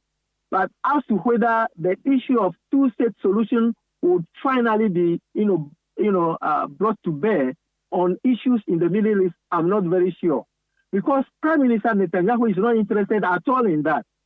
What he's interested in is to take more Palestinian land, and you have seen this for yourself. So the current condition, the dynamics in the Middle East will continue, but I'm very sure that the same Donald Trump, who decided to help Netanyahu to establish a new, capital for that same nation called Israel, the same Donald Trump will continue doing the same, but with some level of difference that he, Donald Trump, is satisfied with what Netanyahu has accomplished. Please, we will continue to secure your nation. That is the national interest or security interest of Israel. And therefore, Netanyahu, don't be surprised. Netanyahu is not just going to call Donald Trump, but actually come over to the U.S. to congratulate him. And there and then, they'll figure out what they will be doing henceforth. Talking about Saudi Arabia. Saudi Arabia is a very good ally of the United States, despite everything. You know, just recently, Saudi Arabia has joined the BRICS. I don't know whether you are aware of this. And just imagine the quantum of oil that Saudi Arabia produces. And all this will be going into the coffers of BRICS. But that doesn't therefore mean that suddenly Saudi Arabia and the United States will become enemies. No. They will continue to be good friends. But in terms of the nice boundaries of the relationship, it might vary from what Joe Biden was doing with Saudi Arabia and what Donald Trump will be doing. Final question. I'm looking at the election map for Senate results, and we know that the Democrats control the Senate before this election. Now the Republicans have 51 and the Democrats have 42. So clearly the Republicans have won the Senate. The House of Reps is 194 to Republicans, 173 to Democrats, a few more to go. So it's probably going to be very, very tight. Yeah. So let's do scenario. If the Republicans get both houses, what does that mean? If they get just the Senate, what does that mean? Okay. I can confidently say that the Democrats have lost both houses, both the Senate and the House of Representatives, given the numbers that you have just discussed. And I think that will rather help Donald Trump to pass most of his, bills and laws in Congress. Unfortunately, most of the issues pertaining to money is done in the House of Representatives. But if the House of Representatives also goes into the hands of the Republicans, that's a Republican House of Representatives and a Republican House of Senate, then it means virtually the Democrats, they have lost everything. You've lost the presidency, you've lost the House of Representatives. That is definitely going to happen. And of course, the House of Senate. I don't think that it serves a good notice for the Democratic Party. They should be looking at the next 2 years when similar elections will occur. But currently, based on the figures that you have just mentioned, I am afraid for the Democrats. And in the U.S., we talk about what we call, it just escaped me. Yeah, bipartisanship. The Democrats have a better opportunity, or will have a better opportunity to work with the Republicans and talk. We say that in politics, you can talk whatever you want to talk, but you may not have your way. Mm-hmm. The Democrats may not have their way this time around because the Congress is not divided. It's solid in the hands of the Republicans. So I would see the Democrats doing everything possible to promote bipartisanship. And once in a while, they may have some things coming in their way if they do their negotiations well with the Republicans. Let me ask my bonus question. Okay. What next for Kamala Harris? Because she didn't win. Yeah, what's going to happen to her? Does she have a political future in relation to a possible comeback in 4 years, or is it too early to tell?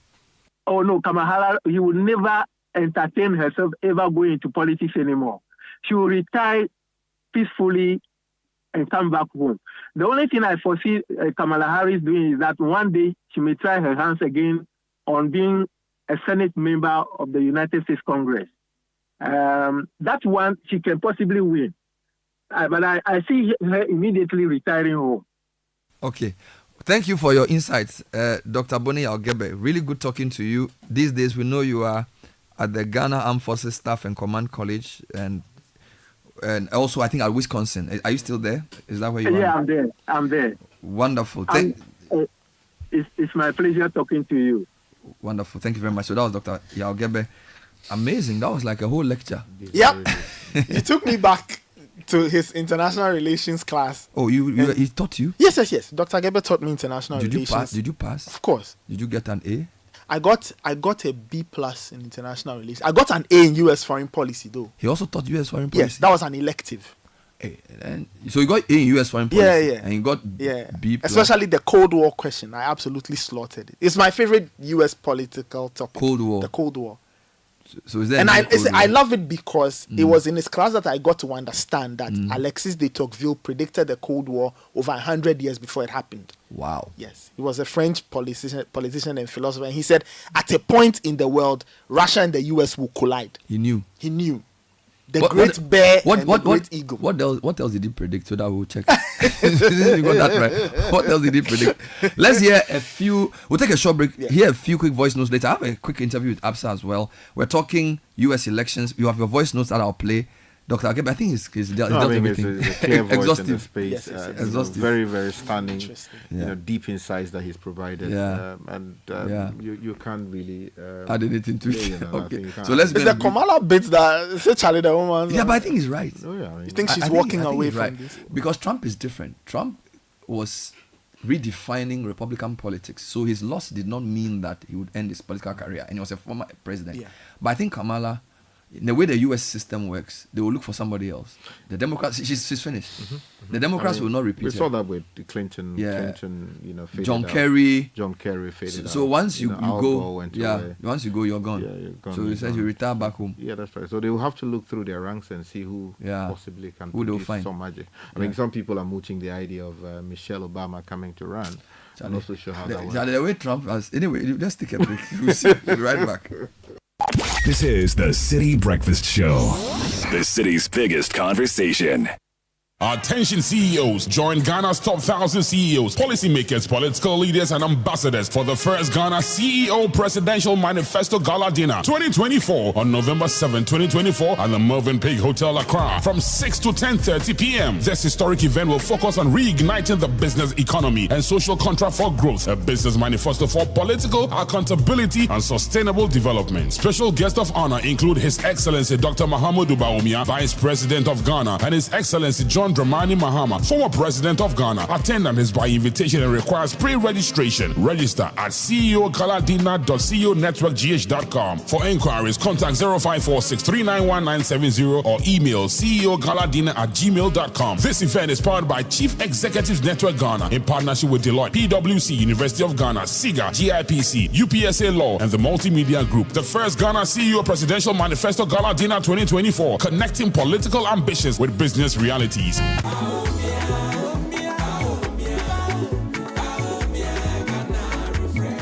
From the classroom to the lab, from the village to the city, the NPP's commitment to education is building a brighter Ghana.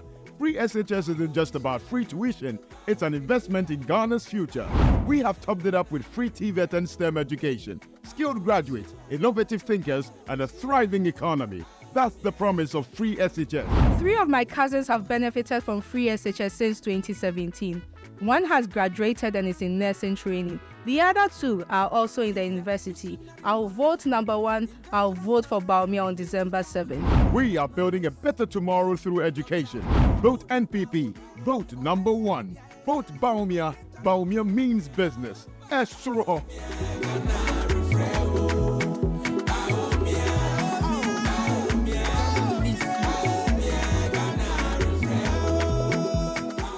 Come on. Good boy. Honey, look, he's crawling. Wow. Good job.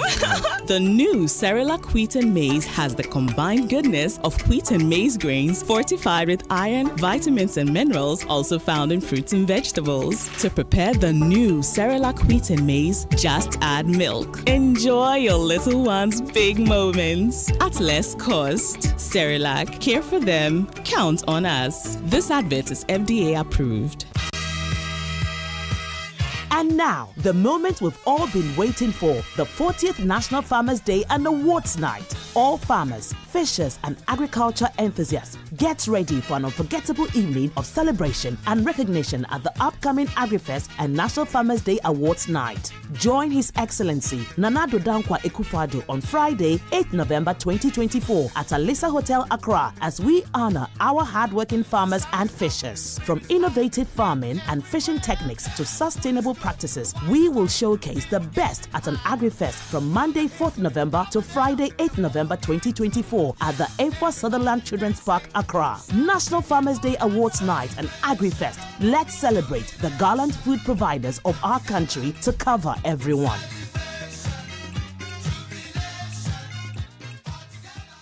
Hello, spare driver. Are you sending the sales? Boss, medicana kopim. Hey, what the car to me so? Boss, you no renew the insurance. Charlie, I didn't have time. Oh, I had to go to the farm. You can insure on the farm. And I had to go to the market too. You could have insured in the market. I had to cook supper for my wife. Even in the kitchen, you can still insure. But how? By texting or buyer on 0242 426 396 to help insure with Provident Insurance on WhatsApp from anywhere. Annie, babia. With Obaya, now you can insure your car anywhere, anytime on WhatsApp. Text Obaya on 0242 426 396 today. With Provident. Man, you are covered. Make life easier with Sigma Appliances. Yeah. Your excellent go-to choice. Fast Sigma Appliances. From air conditioners, fridges, freezers, washing machines, small appliances, and more, Sigma Appliances has them all. Visit Platinum Impex on the Sprinters Road behind Okadeco. For wholesale, call 030-280-1555 or WhatsApp +233 55 466 6444. Visit PlatinumImpex.net.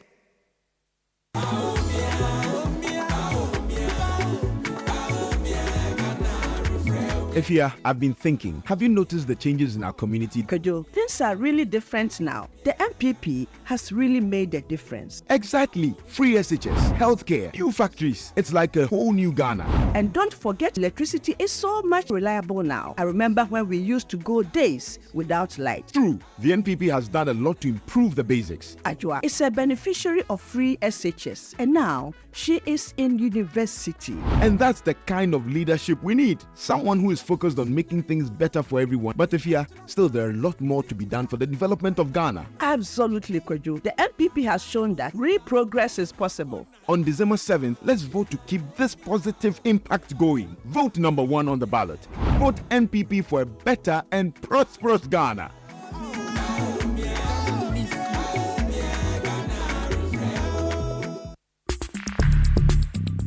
Join the conversation on the Citi Breakfast Show on Facebook at facebook.com/Citi97.3, Twitter at twitter.com/Citi973, and Instagram at instagram.com/Citi973 with the hashtag CitiCBS. This is the Citi Breakfast Show, the city's biggest conversation.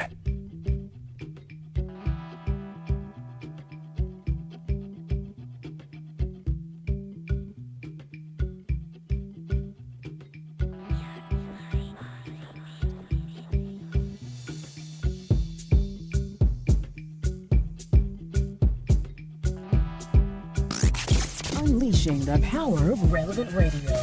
This is Citi. It's 9:32 Citi Breakfast Show, and we're taking a quick, I won't call it an interregnum, but we're going to have a very important conversation with two people. Indeed, there's a Business Ethics Network of Africa conference that's happening tomorrow and Friday in Ghana, and I have Professor Dion Roseau. Did I get it right? Who's the founding president of the Business Ethics Network Africa and chairman of the advisory board. Welcome to the show, Prof. Thank you. Good to have you. I also have Judy Hazel, who's the compliance director for Absa Bank. Judy, welcome to the show. Thank you, Bernard. Wonderful. So, Dion, if you could tell me a bit about what this Business Africa conference is and what you are trying to achieve with this year's event. Yeah, Ben Africa, or as you say, the Business Ethics Network of Africa, was established in 2000 already. Okay. And the whole founding conviction behind the network is that if you bring people together who has either an academic interest in the field of business ethics or interest as a leader in an organization, business leaders, other organizational leaders, if you bring them together, they can learn from one another. They can stimulate and motivate one another to go back to either academia or to business organizations and make a difference in the way in which people in organizations and organizations conduct themselves. And this is also the whole purpose of the conference.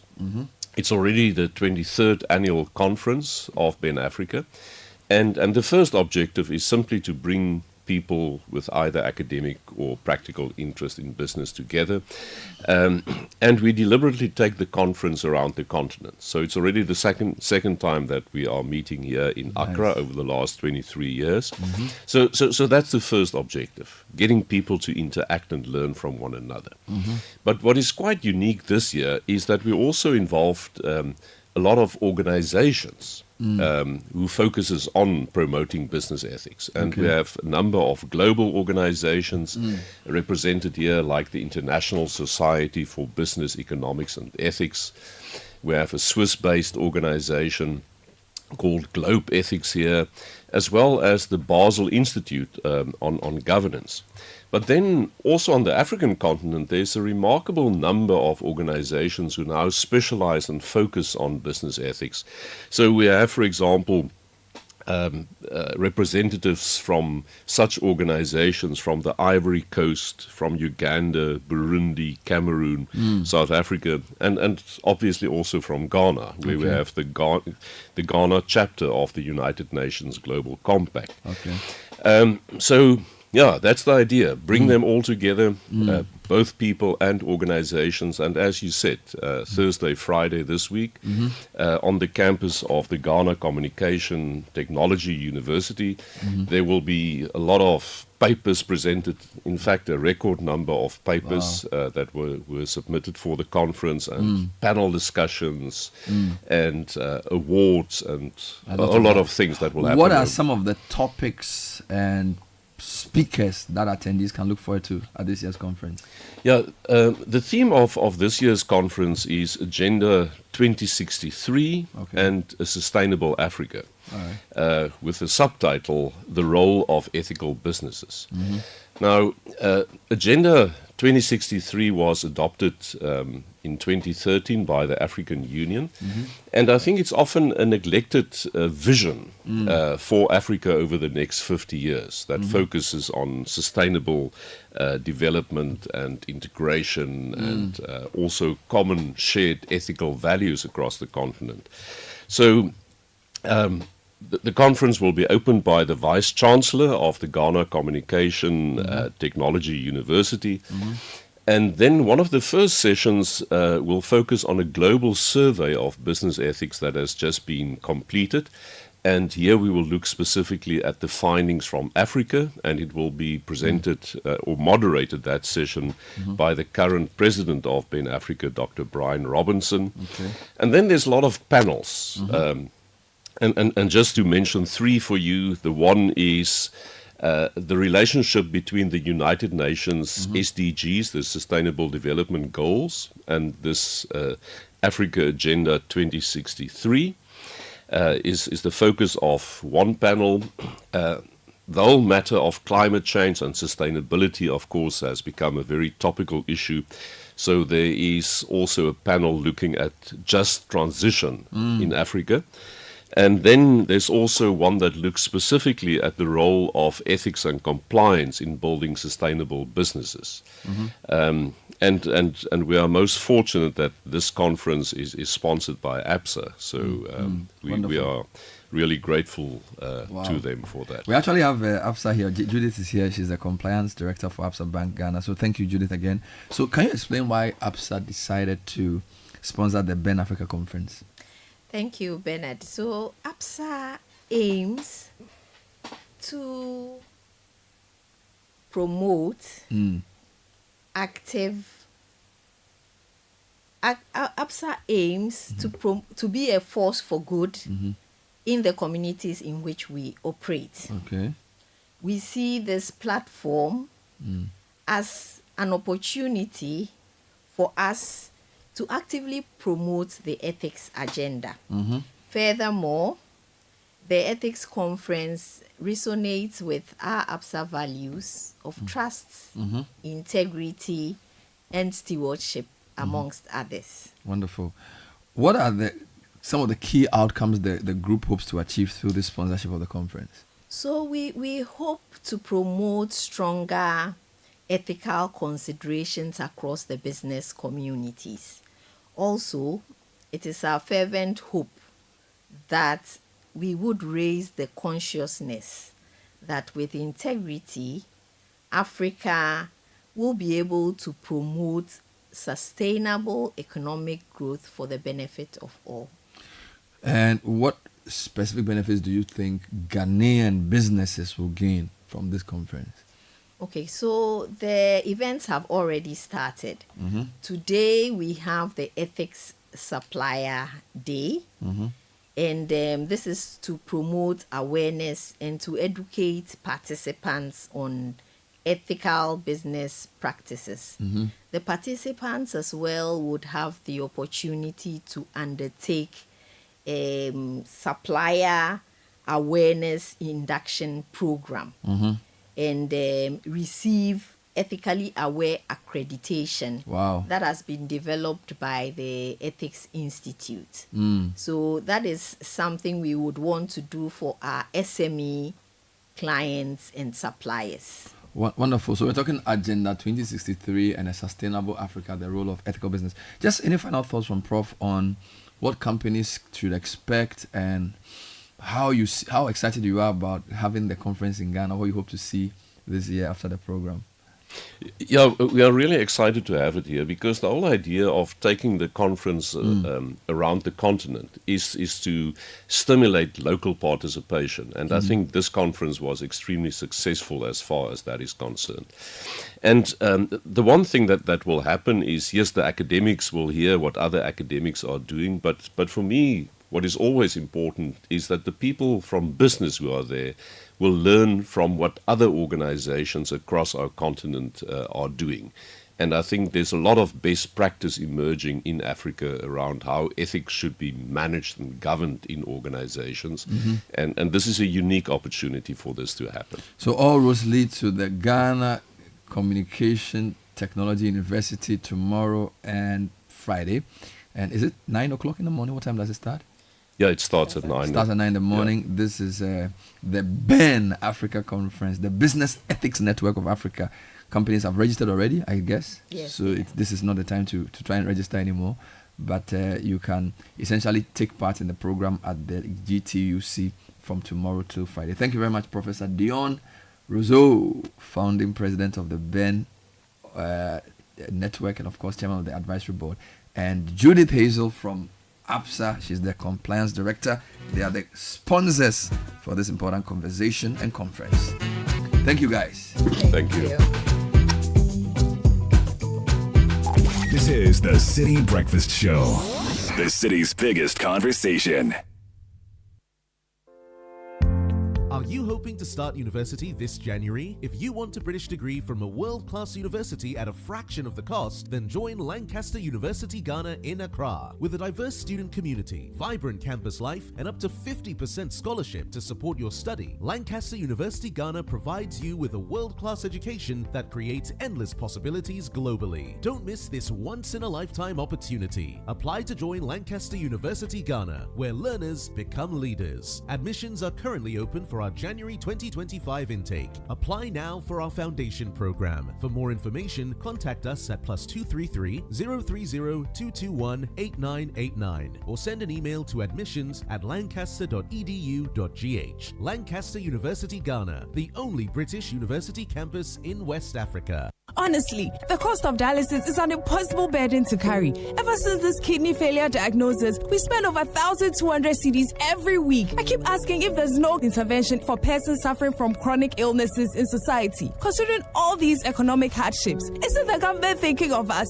Aren't they? Is the NPP government saying they can't do anything about this? Grandpa, I can't lose you, Grandpa. A nation that doesn't care for its sick is herself sick. Ama's painful story is one of what many Ghanaians are going through today. But there is hope for Ghanaians under the next NDC government. John Mahama will create the Mahama Cares Fund to support the cost of treatment of people suffering chronic illnesses such as kidney failure, cancer, diabetes, sickle cell, hypertension, and other heart diseases. Ghanaians can access free health care at CHIPS compounds, health centers, clinics, and polyclinics, whether or not they have NHIS cards. These interventions will be major sources of relief for the millions of Ghanaians who are suffering from these chronic diseases and are often left to their own fates. Indeed, Mahama cares. Vote for change. Vote for John Mahama and the NDC. This is a special security announcement. Trelidor, Africa's strongest burglar proofing, announces big discounts on all sliding security barriers, roller shutters, and clear guards to protect homes and offices from criminals. Trelidor is fighting rising prices by offering big savings and lower prices. Be safe, secure your premises. Google Trelidor or call 0561 24 24 24. Trelidor, Africa's strongest burglar proofing. From the comforting hugs and reconnecting moments to the thoughtful eulogies, funerals, whether big or small, must be dignifying. And that's what Lashibi Funeral Homes and Crematorium was set up for. From our state-of-the-art facilities for preserving remains through our 450-seater chapel to our meticulously managed cemetery, we've got these and everything else you might need in one place. So if sending a loved one off in a dignified manner matters to you, reach out to Lashibi Funeral Homes and Crematorium immediately you lose a loved one. Call us on 050-953-2409 or visit us at lashibifuneralhomes.com. Lashibi Funeral Homes and Crematorium. Dignity for the deceased, comfort for the bereaved. Hello, boss. I just drove out of your premises. I've called you several times. Boss, I beg. I gave you an opportunity to present your proposal with your financial statements. You didn't. If we approve and request for an invoice, that will take you another month, eh? You couldn't even provide receipts from the last job. My brother, we have given the contract to someone else who promptly furnished us with what we needed. Get serious. Yehoah. Don't be caught in this mess ever again. Restart with Build. Build provides businesses with a comprehensive accounting software with features that make your bookkeeping, accounting, tax, and payroll functions seamless. Our support team is always available to assist and respond to all your inquiries. Log on to www.build.africa and sign up. Call 030-80-4007 or 0303-974-832 for more information. Build. Bookkeeping made simple. Results made extraordinary. What happens when ancient days meet modernity? What happens when a goddess wakes up in an era of digital chaos? Witness the epic battle between the past and the present. Catch the intrigue and suspense in Amwanime's era, a brand new epic telenovela showing Mondays to Fridays on Aquaba Magic, DSTV channel 150 and Go TV channel 102. Available on DSTV Access and Go TV Plus. Dial *759# to stay connected. Please, how much is the rice? It depends on size, no. 5 kilogram, no. And no, for 120 Ghana cedis. 120 Ghana cedis? Ayo, right now, the importers are complaining about the high dollar rates, taxes, and import duties. So they have also increased prices. You can ask around. But this same bag was 25 Ghana cedis in 2016, if I'm not mistaken. You see, elections have consequences. Today, when you complain, government says Russia and Ukraine war. And you are forgetting COVID-19. One bag of cement in John Dramani Mahama's time, 2016, was 24 cedis. But now it has crossed 100 Ghana cedis under the NPP. The dollar was 4 cedis under Mahama. But today, it is 15 Ghana cities under the watch of Mr. Economic Fundamentals. These are the people who told us that Yetisikaso and accommodate. Hey, Erade, ya too ababoni all the sweet promises have turned out to be 419. Madam, we are all suffering. We really need a tried and tested, experienced and visionary leader who can reset our country and lead us to build the Ghana we all want. Vote for change. Vote for John Dramani Mahama and the NDC. All right. Come on. Good boy. Honey, look, he's crawling. Good job. The new Cerelac Wheat and Maize has the combined goodness of wheat and maize grains fortified with iron, vitamins, and minerals also found in fruits and vegetables. To prepare the new Cerelac Wheat and Maize, just add milk. Enjoy your little one's big moments at less cost. Cerelac, care for them, count on us. This advert is FDA approved. This is the Citi Breakfast Show, the city's biggest conversation. The Citi Breakfast Show.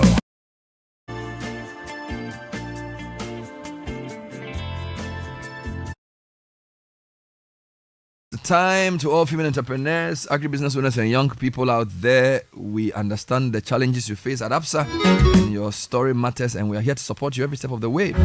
So, in partnership with the MasterCard Foundation, we are offering SME loans at just 10% interest rate per annum. Get up to 1 million CDs completely collateral free. We've already given out 600 million, supporting over 1,600 businesses. Your story matters, ABSA. Your favorite Cerelac now comes in a new variant with the combined goodness of wheat and maize, grains fortified with iron, vitamins, and minerals. And guess what? The new Cerelac Wheat and Maize comes at an affordable price of only 2 cedis per sachet. To prepare this new Cerelac Wheat and milk, just add milk. In fact, the Onhiani milk. Cerelac, care for them, count on us. No longer here. Imagine spending your New Year surrounded by the breathtaking beauty of Dubai. Global Wings is offering a 7-day tour package from 27 December to 3rd January this next year. This includes return airfare, return airport transfer, 7 nights accommodation, daily half-board meal, visa, travel insurance, etc. Step into 2025 with memories you will cherish forever.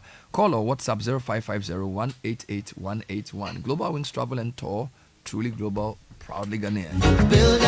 Now, if you want reliable, uninterrupted electricity supply, Deep Solar Ghana has got you covered. For only 58,000 cities, you can go fully solar and enjoy independence from the grid. No more lights off or power fluctuations, just peace of mind and savings. So call 059-549-4113. That's 059-549-4113, or go to deepsolarghana.com for more information. Remember, your energy independence begins when you call Deep Solar.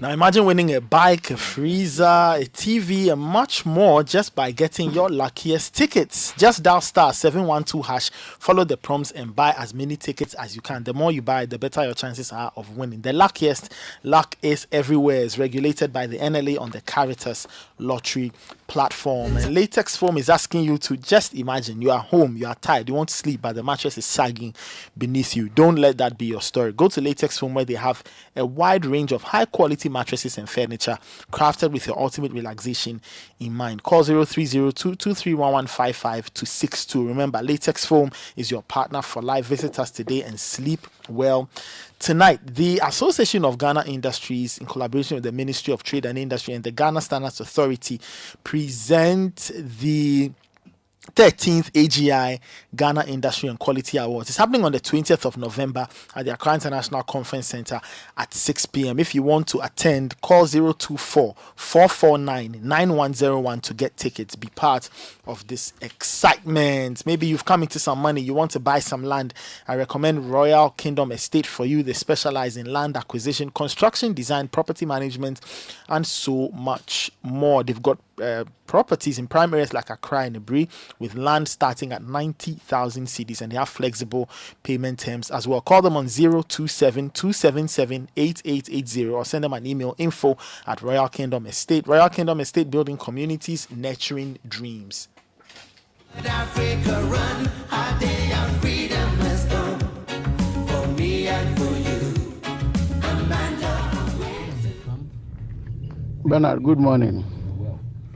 I think Trump victory for me is unpredictable. what is going to happen is unpredictable, but I can for sure tell you that it's going to be American-centered, and possibly their MAGA agenda will now be propelled. Countries like Ukraine are at war with Russia. I'm sure they are going to suffer. For that, I can assure you.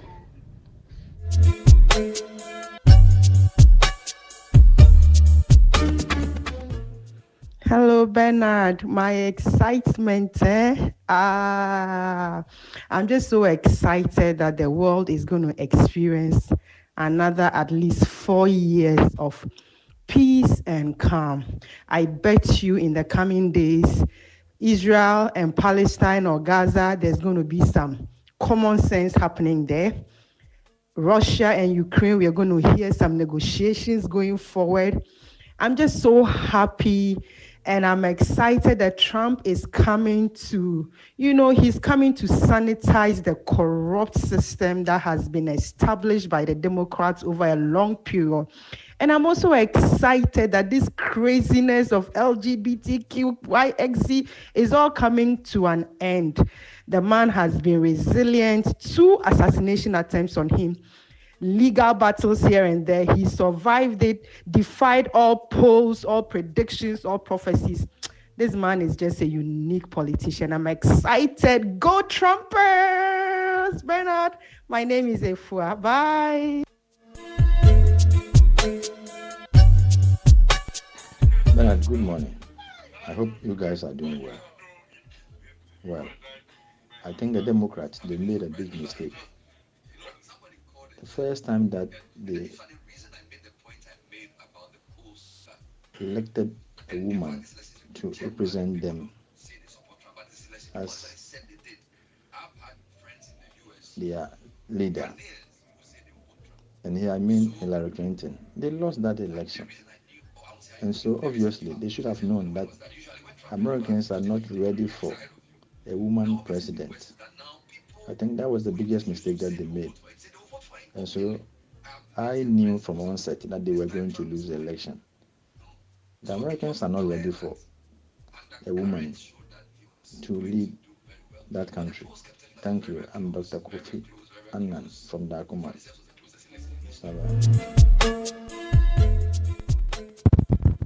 Good morning, Team City.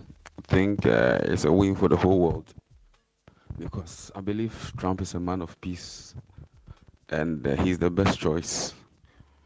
Looking at the circumstance the world is in right now, we are at the brink of a world war. So I think he might seem like a man who might even lead us to war, but I think his ways of doing things are not the normal ways, like a non-conformist. So people see him in the wrong light. So I think within the first few months, he will make efforts to ensure that there's calmness globally.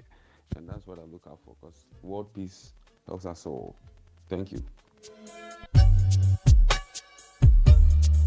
Bernard, good morning. My name is Eric from Koforia. Well, I don't have anybody I know in the US, and I don't have any intention of going there. But then, but the fact that Trump doesn't really like this gay stuff, I don't have a problem with him winning.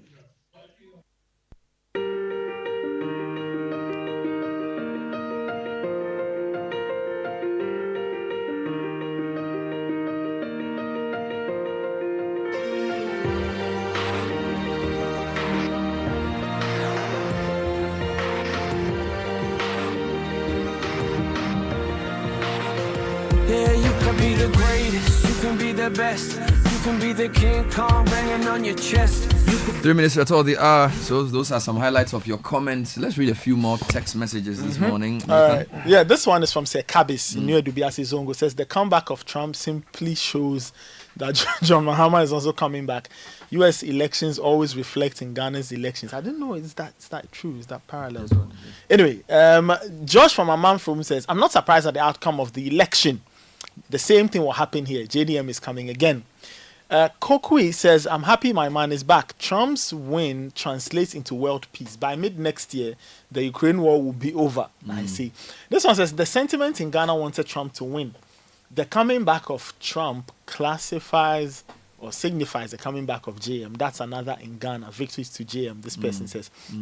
Ejaba from Sakina in Accra says, the coming back of Trump is no news. How many months did Harris use to campaign? The gun survival was a boost. America has never been led by a woman. Trump is a unique man with clear-cut policies, right? M. Quant in Berlin says, I'm least surprised. I follow the campaign keenly. When you listen to both Trump and Kamala, there's a difference in who has a proper plan for America. Kamala was vague, evasive, and shifted the goalpost a lot. Besides that, she's been a disastrous vice president, okay? Bernard, Trump's victory is not a surprise to me. His win represents both economic and social liberation for the world at large. With his leadership, we can look forward to global peace and economic transformation. This one says, America under Biden was not okay. Prices were all over the place. What $100 could do under Trump pre-COVID wasn't the same. Times were hard. People were complaining all over. Americans are mostly Christian, so the gay thing was definitely an issue for them. And to be honest, quote unquote, true Americans are not ready for a black Indian woman as president. Sorry to say, but that's a fact. I'm missing that. Freddie Tema says, the moment the Democrats selected a woman, they lost the race in a misogynistic society like the USA. If they had presented a man, they would have retained the blacks and Hispanic male votes. And then Committee 25, Tema says, the world is safe from LGBTQ with Trump winning. This one disagrees with Sky. Says, Trump didn't pitch any policies better than Harris. The guy just won because America was not ready for a female president. If it's on the economy, Hillary would have won in 2016 as Obama left her an excellent economy on which she campaigned. So the truth is, America cannot bring itself to vote for a woman to be president. Both Hillary and Kamala beat him by Trump, but Biden beat him. If Biden was running as a strong, healthy man today, he would have won against Trump. The main problem is America does not want a woman as president. I'm happy Trump is winning. My main reason is actually about his views on cryptocurrency. You should look at the crypto market since... Yeah, it went skyrocket. And then it sort of settled a bit. Well, thank you for that, Richard. Thank you for that. There are a couple of things happening in Ghana. The Speaker of Parliament is meeting the press at 2 o'clock. Yep. And then later on Friday, there's going to be... I think it's on Thursday. Parliament is reopening. Thursday, that's tomorrow. Wonderful. So we'll see how that works. Hawa Idrisu has the City News at 10. Hawa, take it up. Coming up, NDC caucus in Parliament insists on occupying majority side of the House.